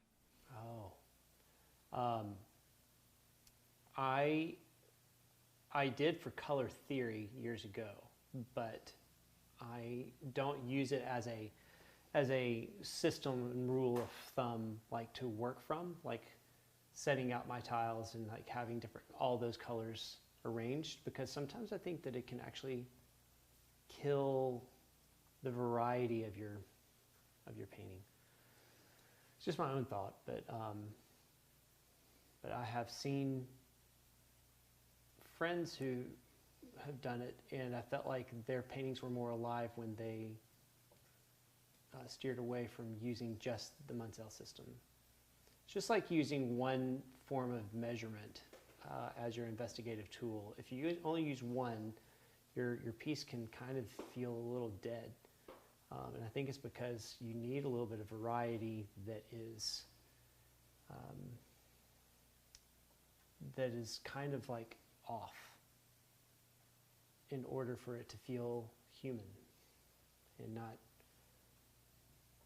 or even maybe even more natural, because just nature is just a bit off, and maybe less like structured, contrived.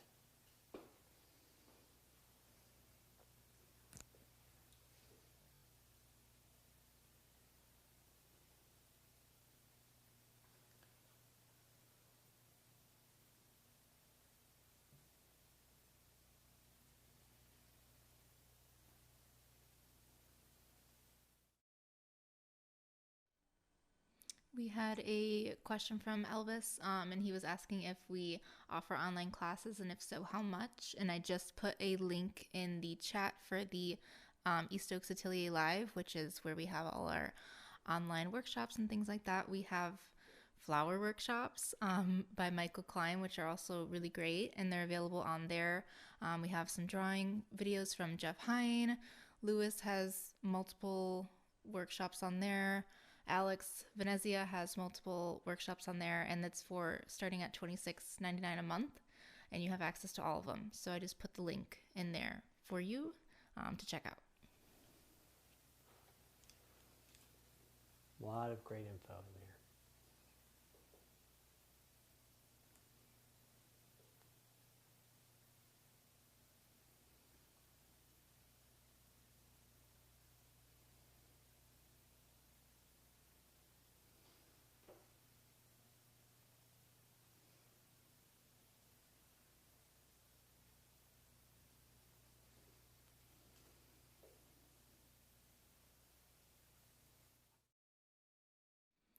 We have another question. Is it okay to use a 50-50 mixture of titanium and zinc? And then a follow-up question. Did you ever notice titanium alone drying significantly darker? Yes. Titanium most certainly has that effect.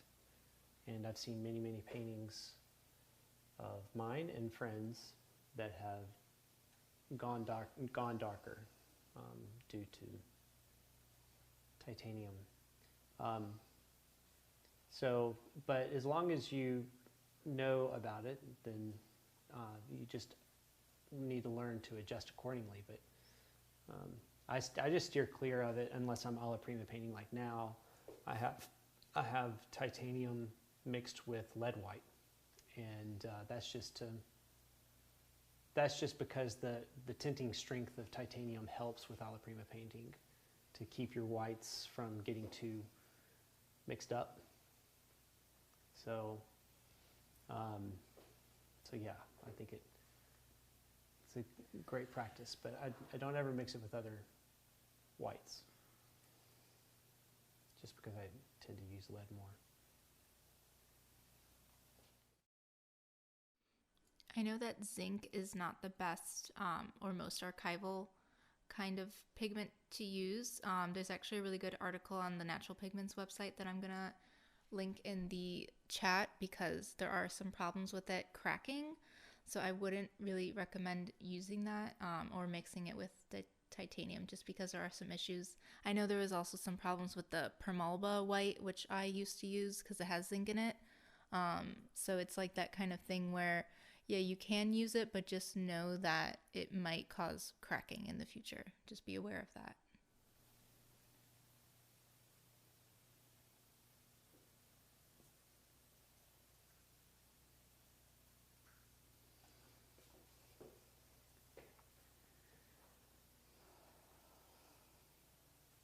How's it going over there, Erica? Mm-hmm.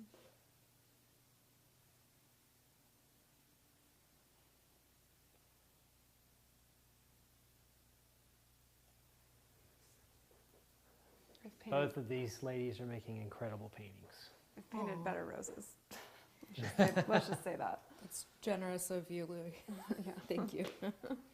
Well, you're tackling an entire still life. I know. That's incredible. I'm not really sure why I did that.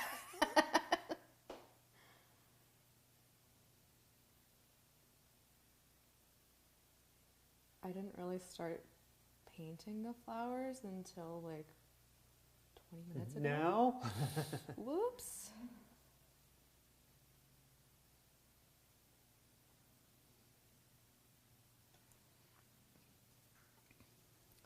They really are beautiful. I love these roses.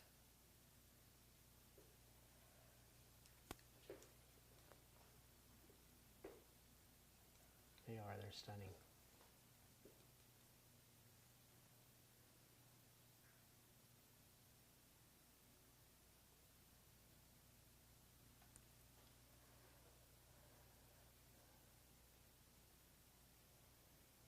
Where's a mulch when you need one? Do you Starting need to one? lose? No, I'm good. I'm Okay. just starting to lose I've got one I can grab. room to put my pinky. I keep like accidentally making little pinky marks. Yeah. Whoops. Maybe that's how I got the paint on my kneecap somehow. I don't know. Remains a mystery.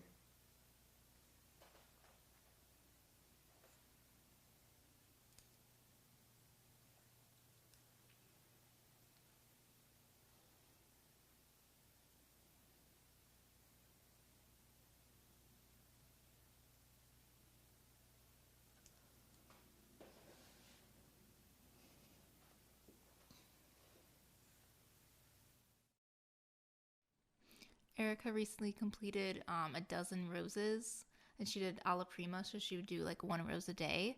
So I'm gonna link her Instagram, that way you can go see all of her roses because they're all great.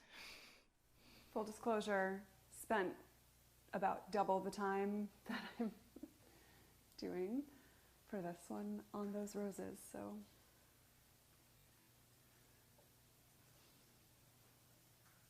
painting is hard, that's all I can say. Painting is hard.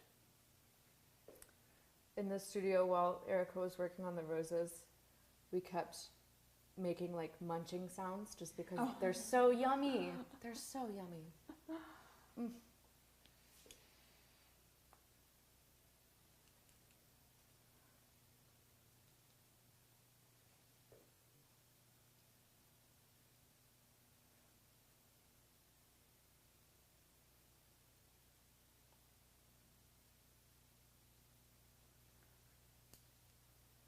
Shape is really off.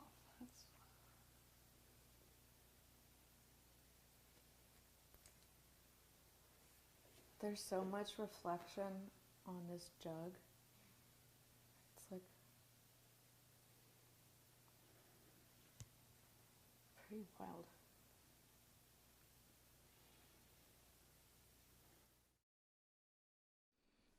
We have someone watching from Durban, South Africa, and they are asking, how does one know if they're overworking the petals? How do you deal with the overwhelming feeling of there being so many individual petals? That's a good question. I do try to squint so that I'm seeing the overall effect. But then there's a point where you do have to focus. Once you have a general understanding, then kind of focusing on kind of one by one. Maybe not for all the little fluffy bits inside, but particularly those structural ones on the outside. I should have spent more time, for example, on the front petals because I now have to rework them.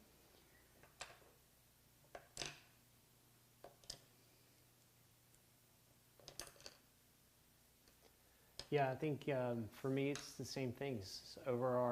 Overall, trying to get the arcing form and big picture, so that the whole idea of squinting is a main practice of mine as well. And so then once I've figured that out, then I think really trying to keep that hierarchy there and present, while trying to add some more information is, and then how much information really is discretionary for painter to painter, of how you want to paint, how you want your flowers to look. I'm honestly pretty new to painting flowers. This is my first, I shouldn't say this. This is my first time painting a rose from life. Actually, no, it's not. It's my second. Never mind. But something that I've been learning is helpful for me is to try to make my mind forget that I'm painting a flower, and instead, like, rather than thinking of like, oh, this shape is a petal, in your head, just kind of name it something else, or like, don't focus so much on the flower as a flower. Focus on it as a form composed by shapes that fit together. I don't know if that makes any sense or helps at all, but That's good.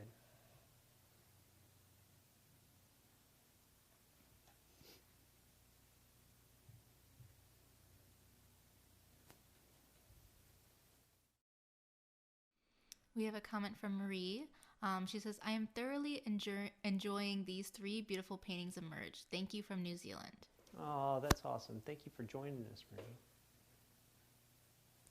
I have always wanted to visit New Zealand. It's definitely on my bucket list of travel places. East Oaks road trip. Yeah, there we go. Road trip. Road trip across the ocean. That would be pretty impressive. Challenge accepted. Yeah. Watch this.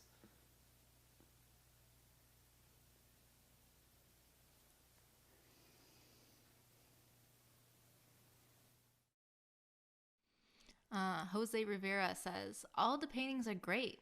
Louis, you're just showing off. Aw. He's just saying that because I pay him the big bucks. Pay him under the table.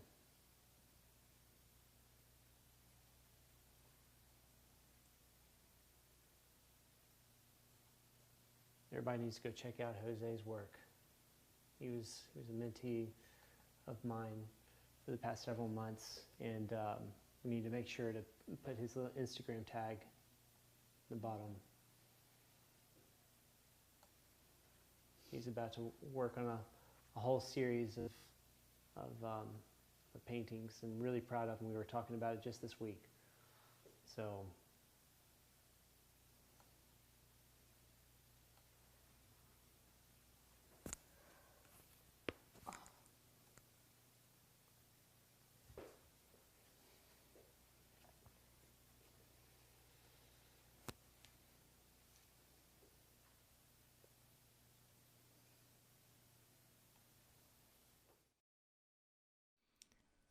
Mustafa has a question for Erica.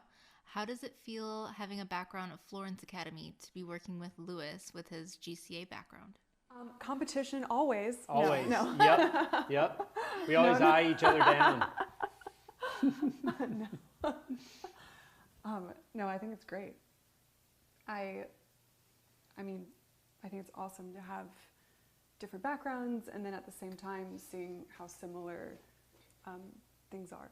Like, you know, slightly different approaches, but same overall values, if that makes sense. So I don't know. I feel like more tools in the tool belt's always good.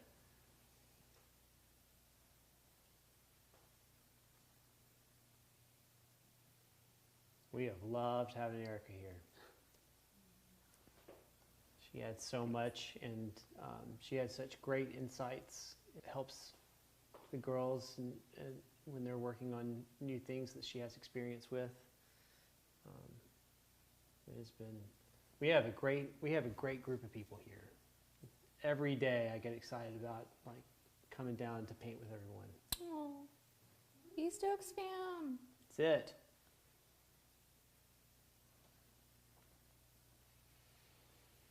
All right, how fast can I put in another flower?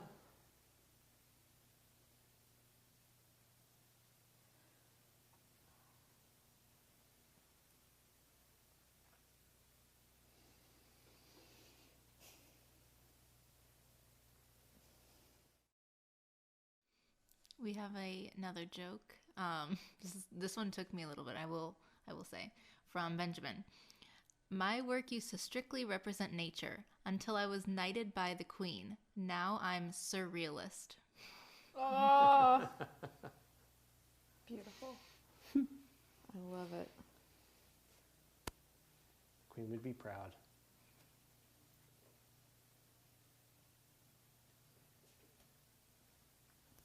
That'd be a cute like vanity plate. Yeah. If you could figure out a way to get that to fit. Surrealist.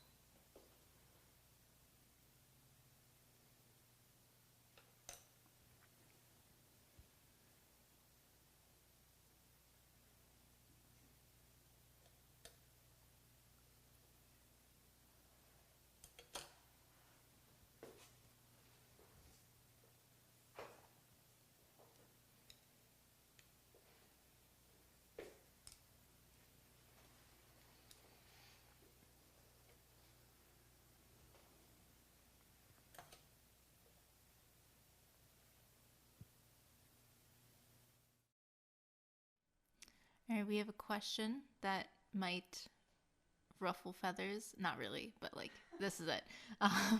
Can one become a great artist just by attending online workshops, online mentorship, and working hard, but not going to art school? Yes. Says someone who went to art school.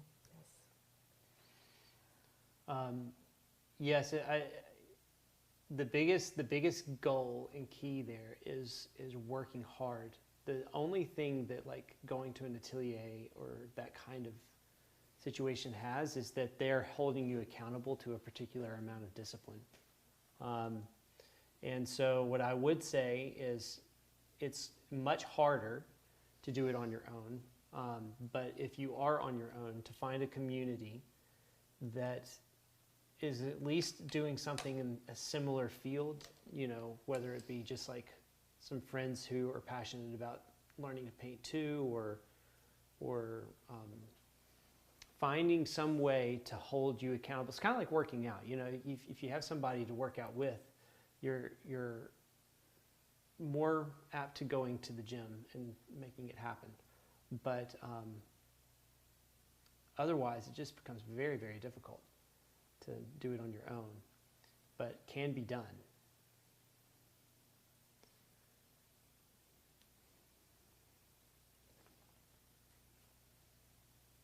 That's the hard truth.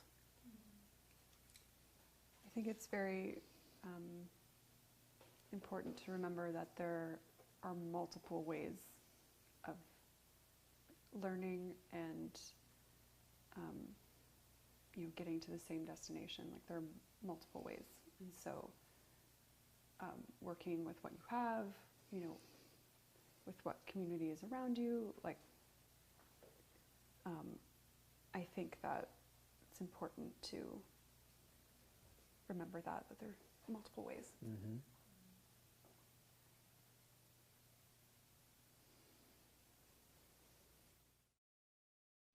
And even going to art school or going to an atelier won't be like the magical way of making it as an artist. There are still some things that they don't teach you, like the business side and marketing and galleries and things like that. So it's never a all-in-one education. There will always be times where nobody taught you something and you have to find either a mentor or another online resource to teach you the thing that they didn't teach you. So it's, yeah, unfortunately there's no right way to do it and learn everything all at once. It's kind of just a mash of everything you can learn. Well, and it's kind of like, educational programs for, any other discipline. There's no like one size fits all kind of solution to education. Yeah, it's really, I think, highly dependent on the individual. But if you're somebody that like, you want it bad enough, you're dedicated, you have the time to put in, and you do put the time in, yeah, absolutely.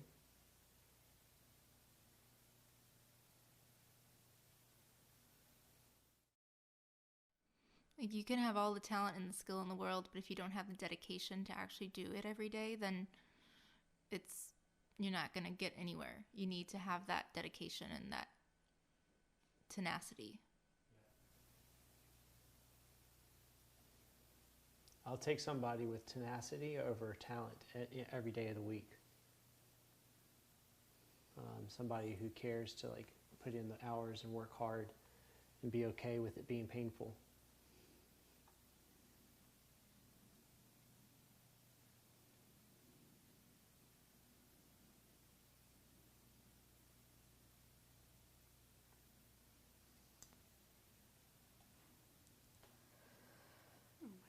You gotta love it. You absolutely gotta love it. Even on the hard days. Yep, even on the hard days. Amen. Those days get hard. I just keep doing it. Like, I had a hard day. They can, Lewis can tell you, but, you just keep going. Don't let anything slow you down or stop you. And, if you have a day where, you're just doing something and it's not working out,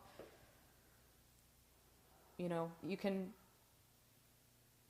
let it get to you and then maybe like, not be as productive with your time or, be in kind of a bad headspace.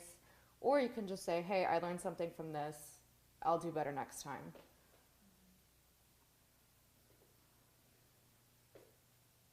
Like, making mistakes is such a necessary part of learning. Yep.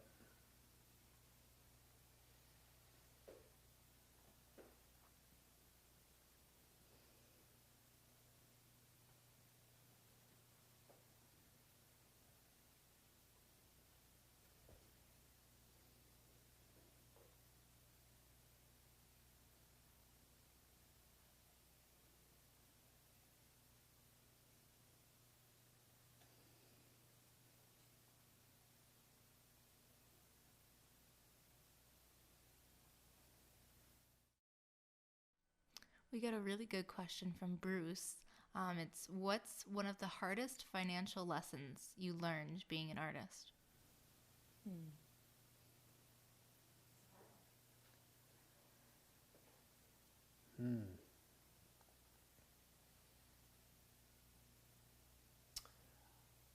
Well, one of them is make sure that if you're going to do commission work for people, that you have a contract. I did several portraits in my very young career for a family, and I went to go deliver them, and they had, without letting me know, had hired somebody else to do it and asked me not to come because they would want to buy both, and I had already finished mine. Wow. And didn't have a contract or anything, so it was a wash, and that was a very big lesson. Ended up being a financial lesson. So that's one of them. But the advice I always give people when they're wanting to become painters is that the biggest thing you should, in order to like become a success, to prep yourself to become a success, is to understand financial freedom and just try your best to get debt free if you're wanting to make it a profession. It's better to start at least, zero and not in the hole. And that's why I don't recommend art school for most people, is because, well, that immediately starts them in the hole. So, that would be the one advice I give as financial advice. It has most certainly saved me multiple times.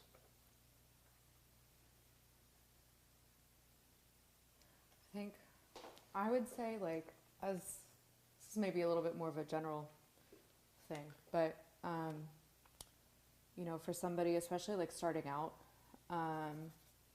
as a chronic penny pincher myself, it's important to know when to pinch your pennies and when to suck it up and pay the price tag on good paints, good surfaces, because it really does make a difference. When I first met Lewis over a year ago, that was the very first thing that he ever told me was, nope, get better paint. I was like, okay. Mm-hmm. And it made a tremendous difference. So yeah, know when and where to pinch your pennies. That's a great point. Michelle Dunaway, I remember her saying that years ago, is that she was eating just sandwiches every day and couldn't afford much more as far as food is concerned, because she wanted to get really good paint, and made that same statement. I never forgot it, that was how important quality paint was to her when she was working or starting out.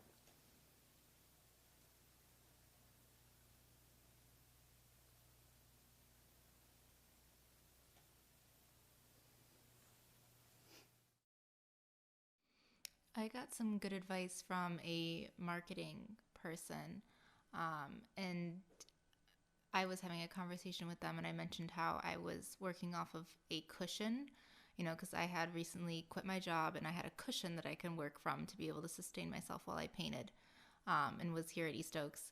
And he had said, okay, you have a cushion, but what about when your cushion runs out? You need a marketing plan or a business plan to set up and make sure that you can get income so you don't just blow through your financial cushion. And I thought that was a really good idea and a way to kind of hold yourself accountable to making sure that you're doing not only the paintings, but you're also marketing and trying to find ways to make more income with your paintings, not only just selling the paintings, but there's workshops you can teach, there's prints you can sell, there's commissions you can do. So there's a whole bunch of different pathways that can lead to income as an artist. It's not just selling paintings. So just sitting down and kind of planning all that out is really helpful. and that's not something that's usually really talked about that much. So that's my biggest lesson, and that's been very helpful to hear. Love it. So good. Yeah, I mean, it really is like you're running your own small business, like a one-person show. Yep. Yeah, and they really, at least in my experience, like, I don't know, some art schools do try to give you good information to help arm you in your career, you know, business-wise, but I think certainly more often than not, there's many programs that fail to, you know, adequately provide that kind of information. So yeah, I think just like also like as a community of artists here, us being able to talk about this is so tremendously important, and just fostering like artists building one another up in community and in business and in life.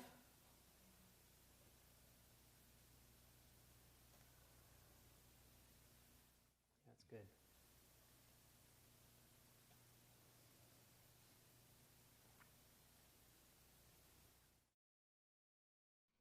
And when Evie was talking about like knowing when to pinch your pennies, it kind of reminded me of like paying entry fees to competitions and things like that. It seems like a waste of money. You know, you have to pay $35, $45 to submit your work, and you have no idea if you're going to win anything or even get accepted.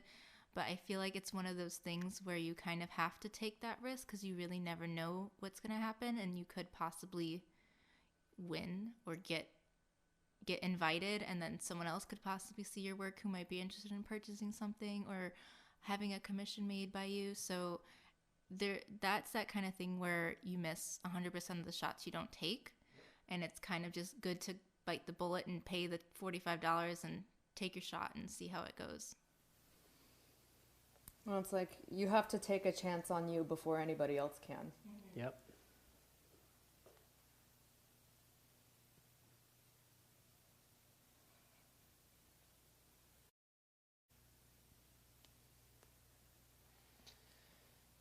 There's a situation where I need to move to a bigger brush.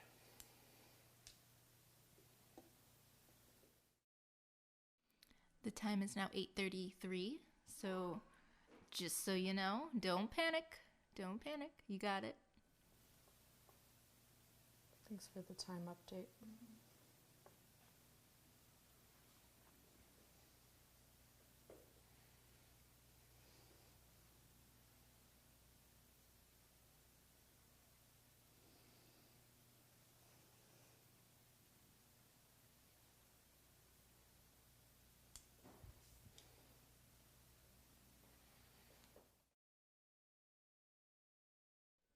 Well, I guess this is also a good time to talk about our floral sale that we still have going on. We do have some floral paintings that are available on the East Oaks website that I'll link in the chat. But we have paintings by Evie, we have paintings by Erica, we have Richie Carter's, paintings by me, Tina.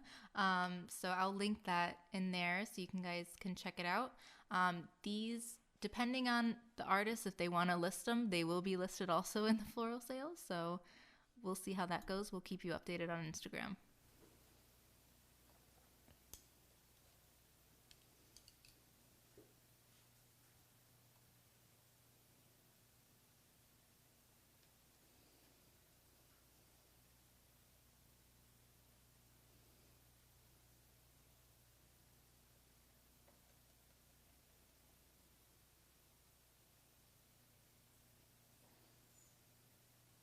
Did you say silence? Yes. And silence.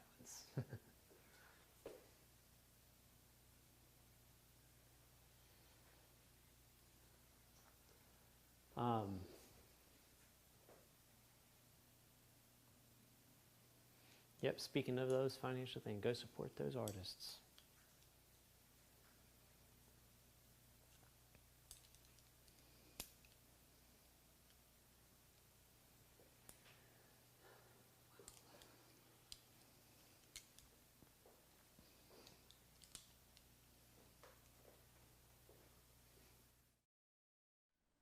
We have a question from Bruce, and I don't think any of us have experience with it, but correct me if I'm wrong. But he's asking, what's your personal approach or position on using your art on products or licensing your artwork? He says, gotta make a living, or is it too commercial? I actually do have experience with that.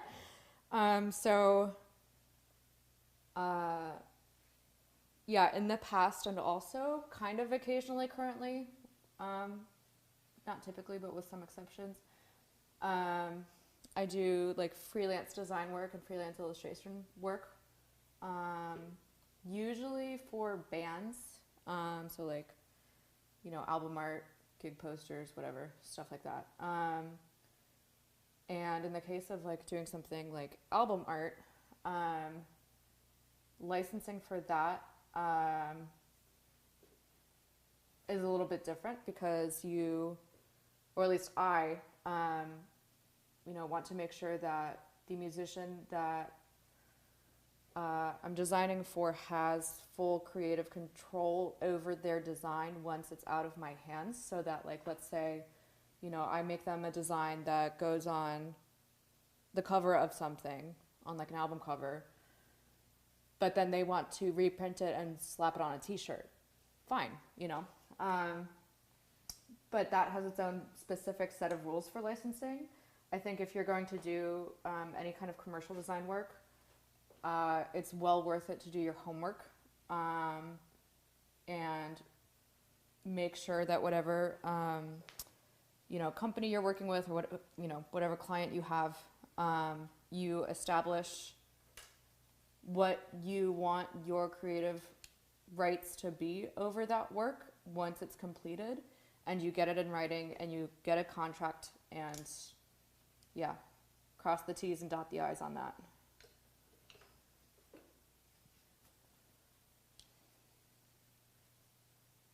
Hopefully that's helpful. Yeah. That was awesome.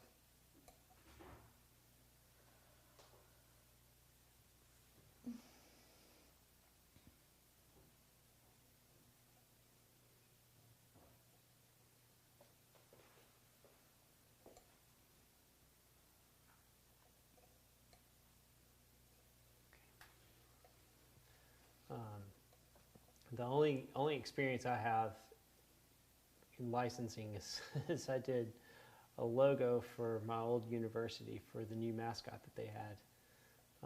That was going to be like on all the, you know, t-shirts and hats and that kind of stuff. And but I didn't have to do too much with it because they asked me if I wanted to. There's two routes you could take, either doing a licensing fee where you would get royalty, but it hadn't been established yet whether or not it was going to be, they weren't going to release it for a while because they didn't know, there was a lot of controversy of them getting rid of the old mascot, and so they wanted it to be, it wasn't being well received yet, and so they were trying different ways of campaigning it out. And so they were going to kind of put it dormant for a little while. And I was like, oh, I think I'll just take the payment up front, just in case. I'm so glad I did, because they never released it, and then they ended up re-voting again about 5 years later on an even newer mascot. So that is the only licensing experience I've ever had to have experience with. So.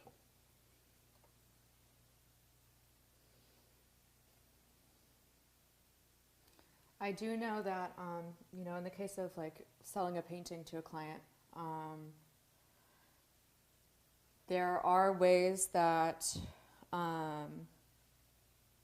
you know, you want to go about writing up a contract, bill of sale, you know, that kind of good stuff, that specify if you would like to retain your rights over whatever painting it is for your client.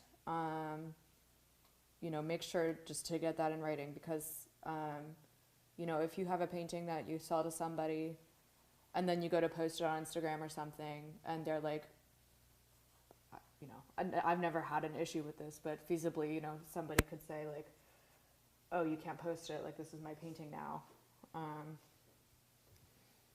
Just yeah, always, always, always get it in writing.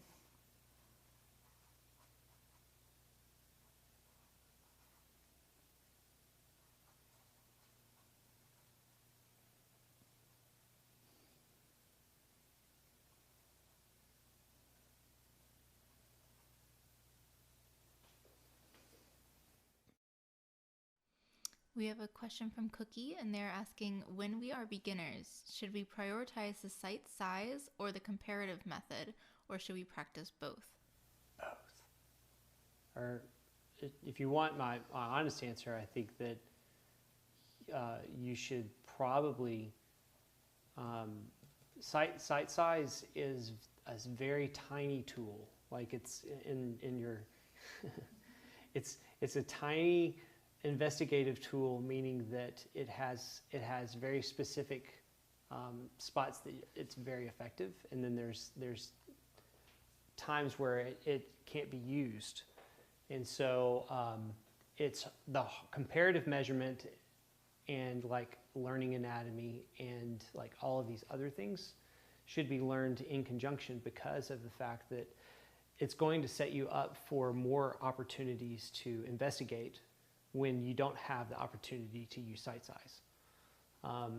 And they're sometimes harder tools to learn, but they're more versatile. So it's kind of like,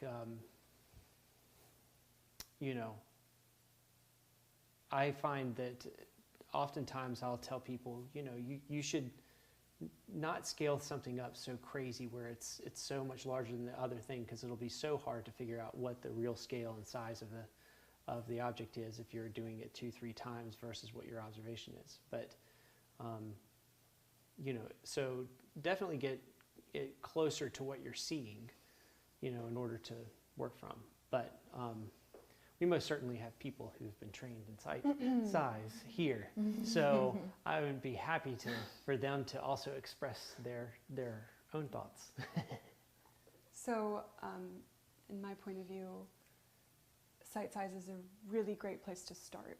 And when you're learning site size, that doesn't mean that no other tools exist. It's just Amen.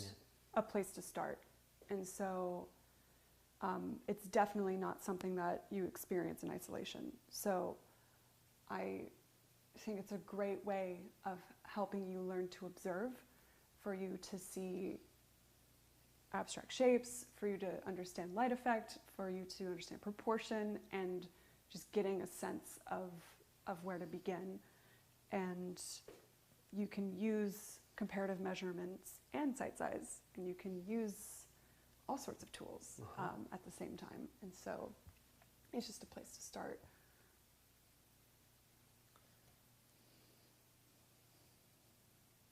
So the answer is both.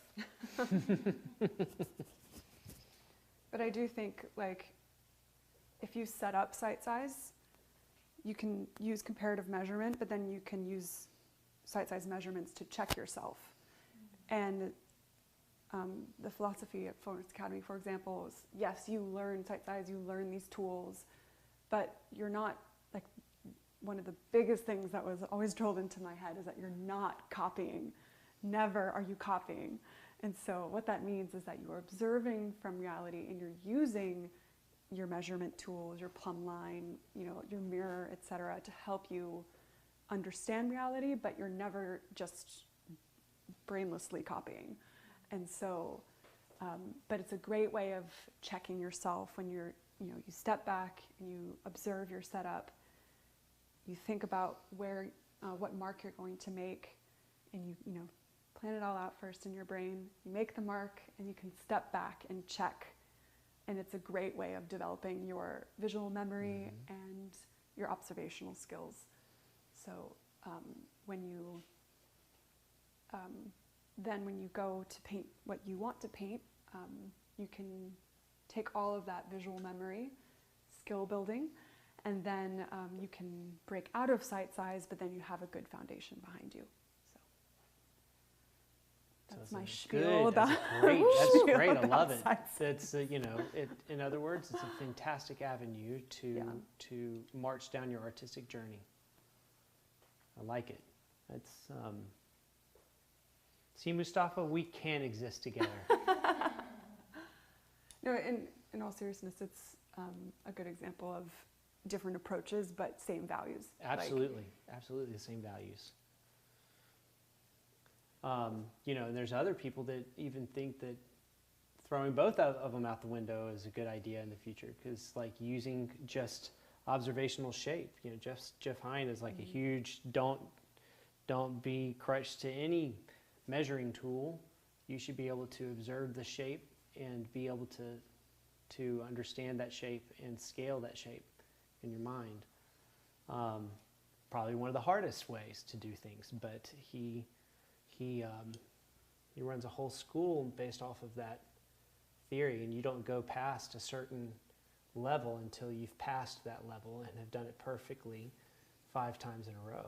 So like, there's even more out there, you know.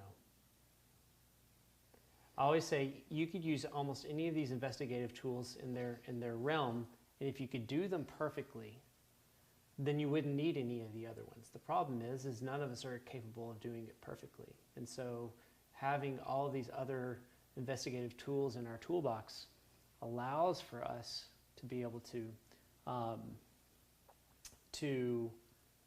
use them alternately, so that we can confirm a suspicion or something that we're working on and figuring it out. I think it's cool as well to learn the advantages and purpose behind each of the methods. Mm-hmm.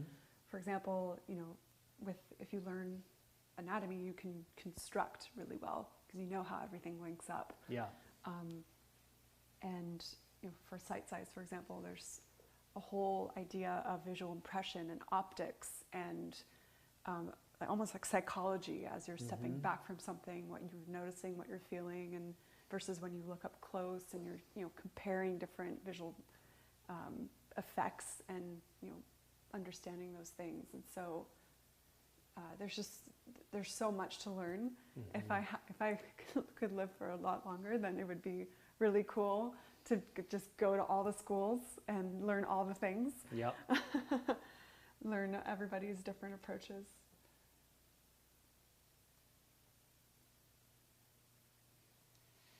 I agree.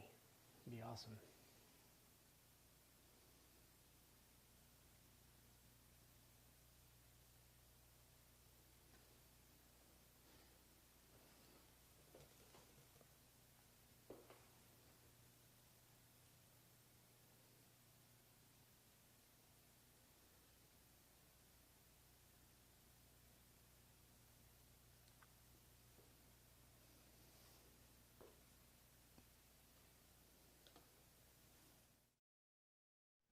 We had a question earlier. I can't seem to find it, but someone did ask if they have any preference over synthetic hairbrushes versus natural hairbrushes.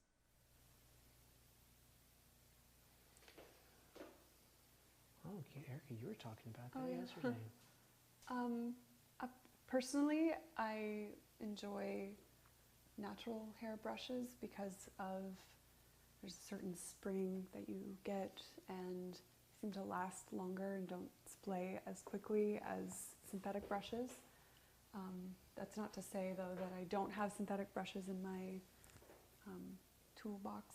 I think that experimenting with different brushes and brush shapes is really important. That way you can learn how your tools work and what different effects you can get out of them. And so there are times where I use a synthetic brush and I'm like, oh, that feels right, or that was useful to use it like that. So, but I'll say most of my brushes are natural hair.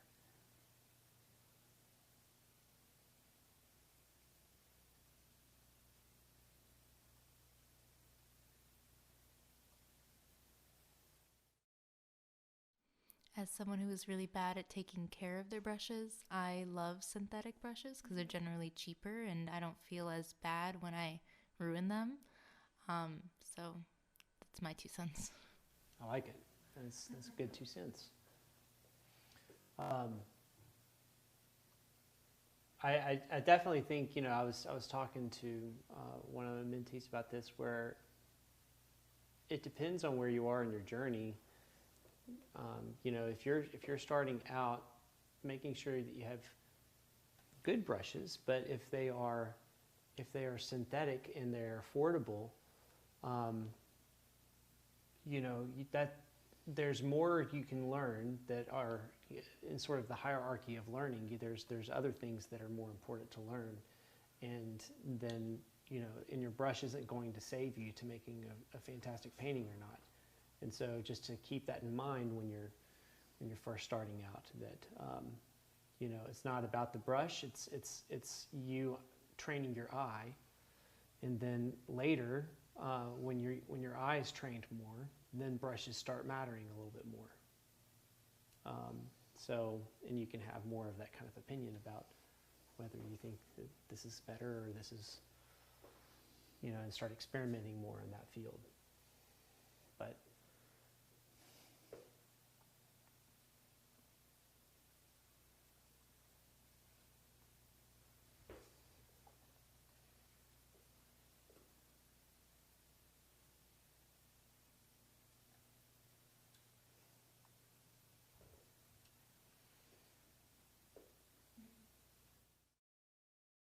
So we are it's 8:51, so we have 9 minutes.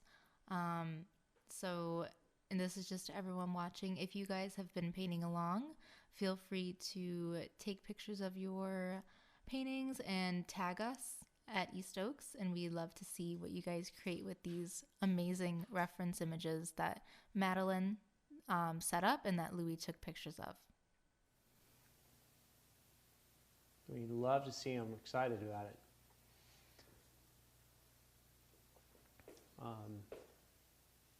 It's been so much fun. It's been a while since I've been able to do this. I've been working on one main project, so it's enjoyable to come back, hang out with everybody online, all my peeps here at East Oaks, paint together. And we'll be doing it again very soon. See if I can put a few strokes on this last little flower over here. He's all alone, no attention.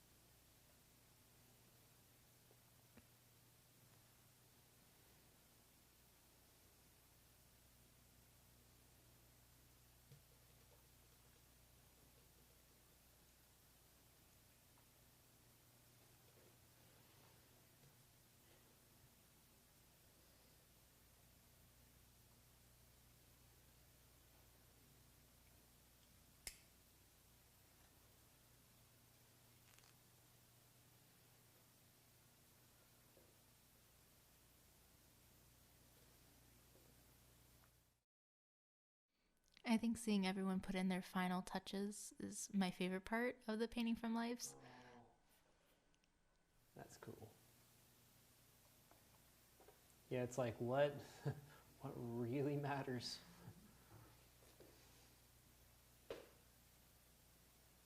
There's that whole philosophy of like the last strokes that you put down are the ones that other people see first.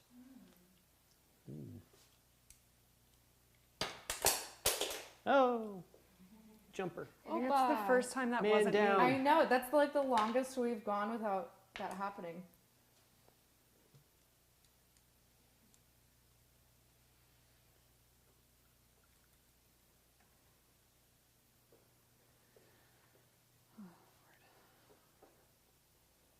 Well, as always, everyone, we really appreciate the fact that y'all have joined us today and took a little time out of your day to enjoy hanging out, hopefully painting along while we sit here and chat it up.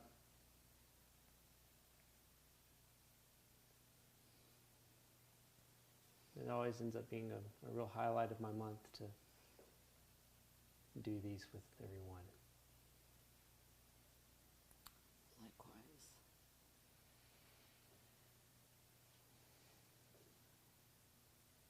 yeah, I'm excited to see everybody else's paintings or drawings or whatever it is you're working on. Yeah, send them in. Send them in, everybody. See what you're doing.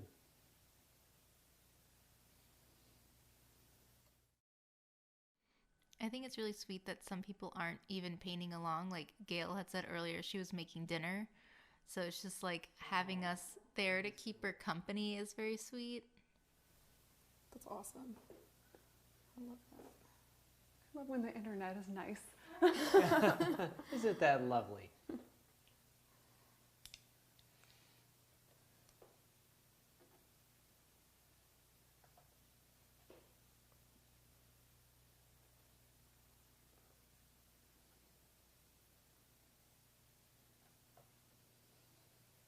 Oh, I'm not sure what's happening with this petal. We'll find out. I have about 63 of those kind of petals right now. It's a story of my life.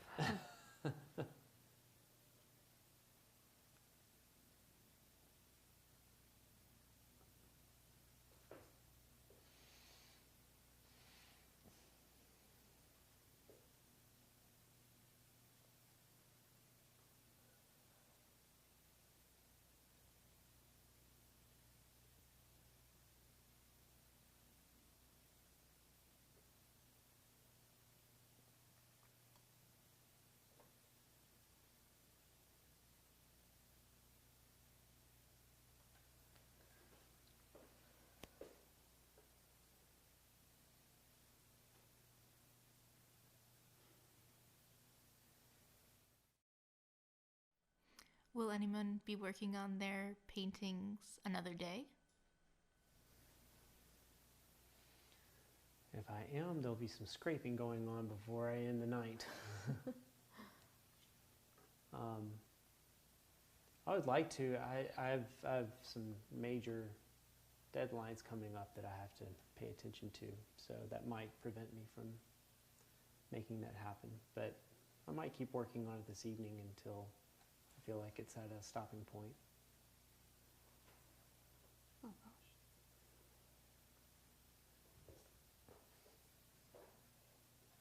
Yeah, I might like to play around with it a little bit tomorrow.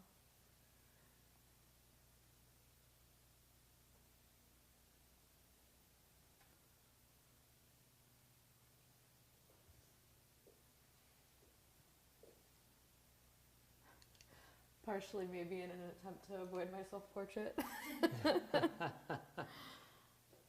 what you gotta do. Hey, yeah. Fresh eyes and all that.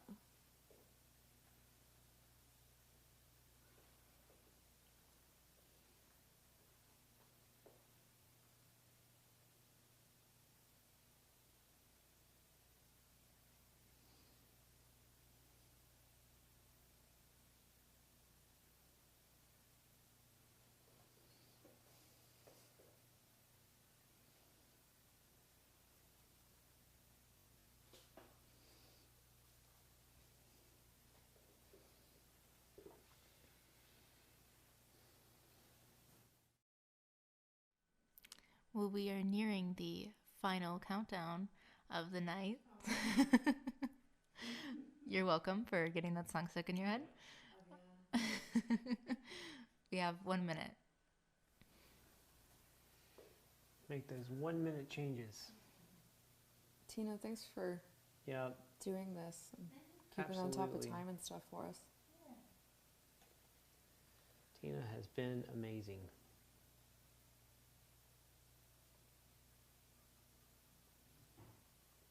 Like always. Well, everyone, thank you so much for joining us this evening.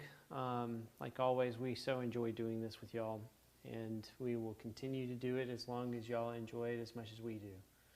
So thank you, Evie and Erica, for joining me on the stage today, and Tina in the background, keeping us all sane and on time, and telling us jokes. Always is helpful. Keep the thing lively. So, but Thanks again, everyone, and send us your progress on your paintings. Let us know what they look like. We would love to see them.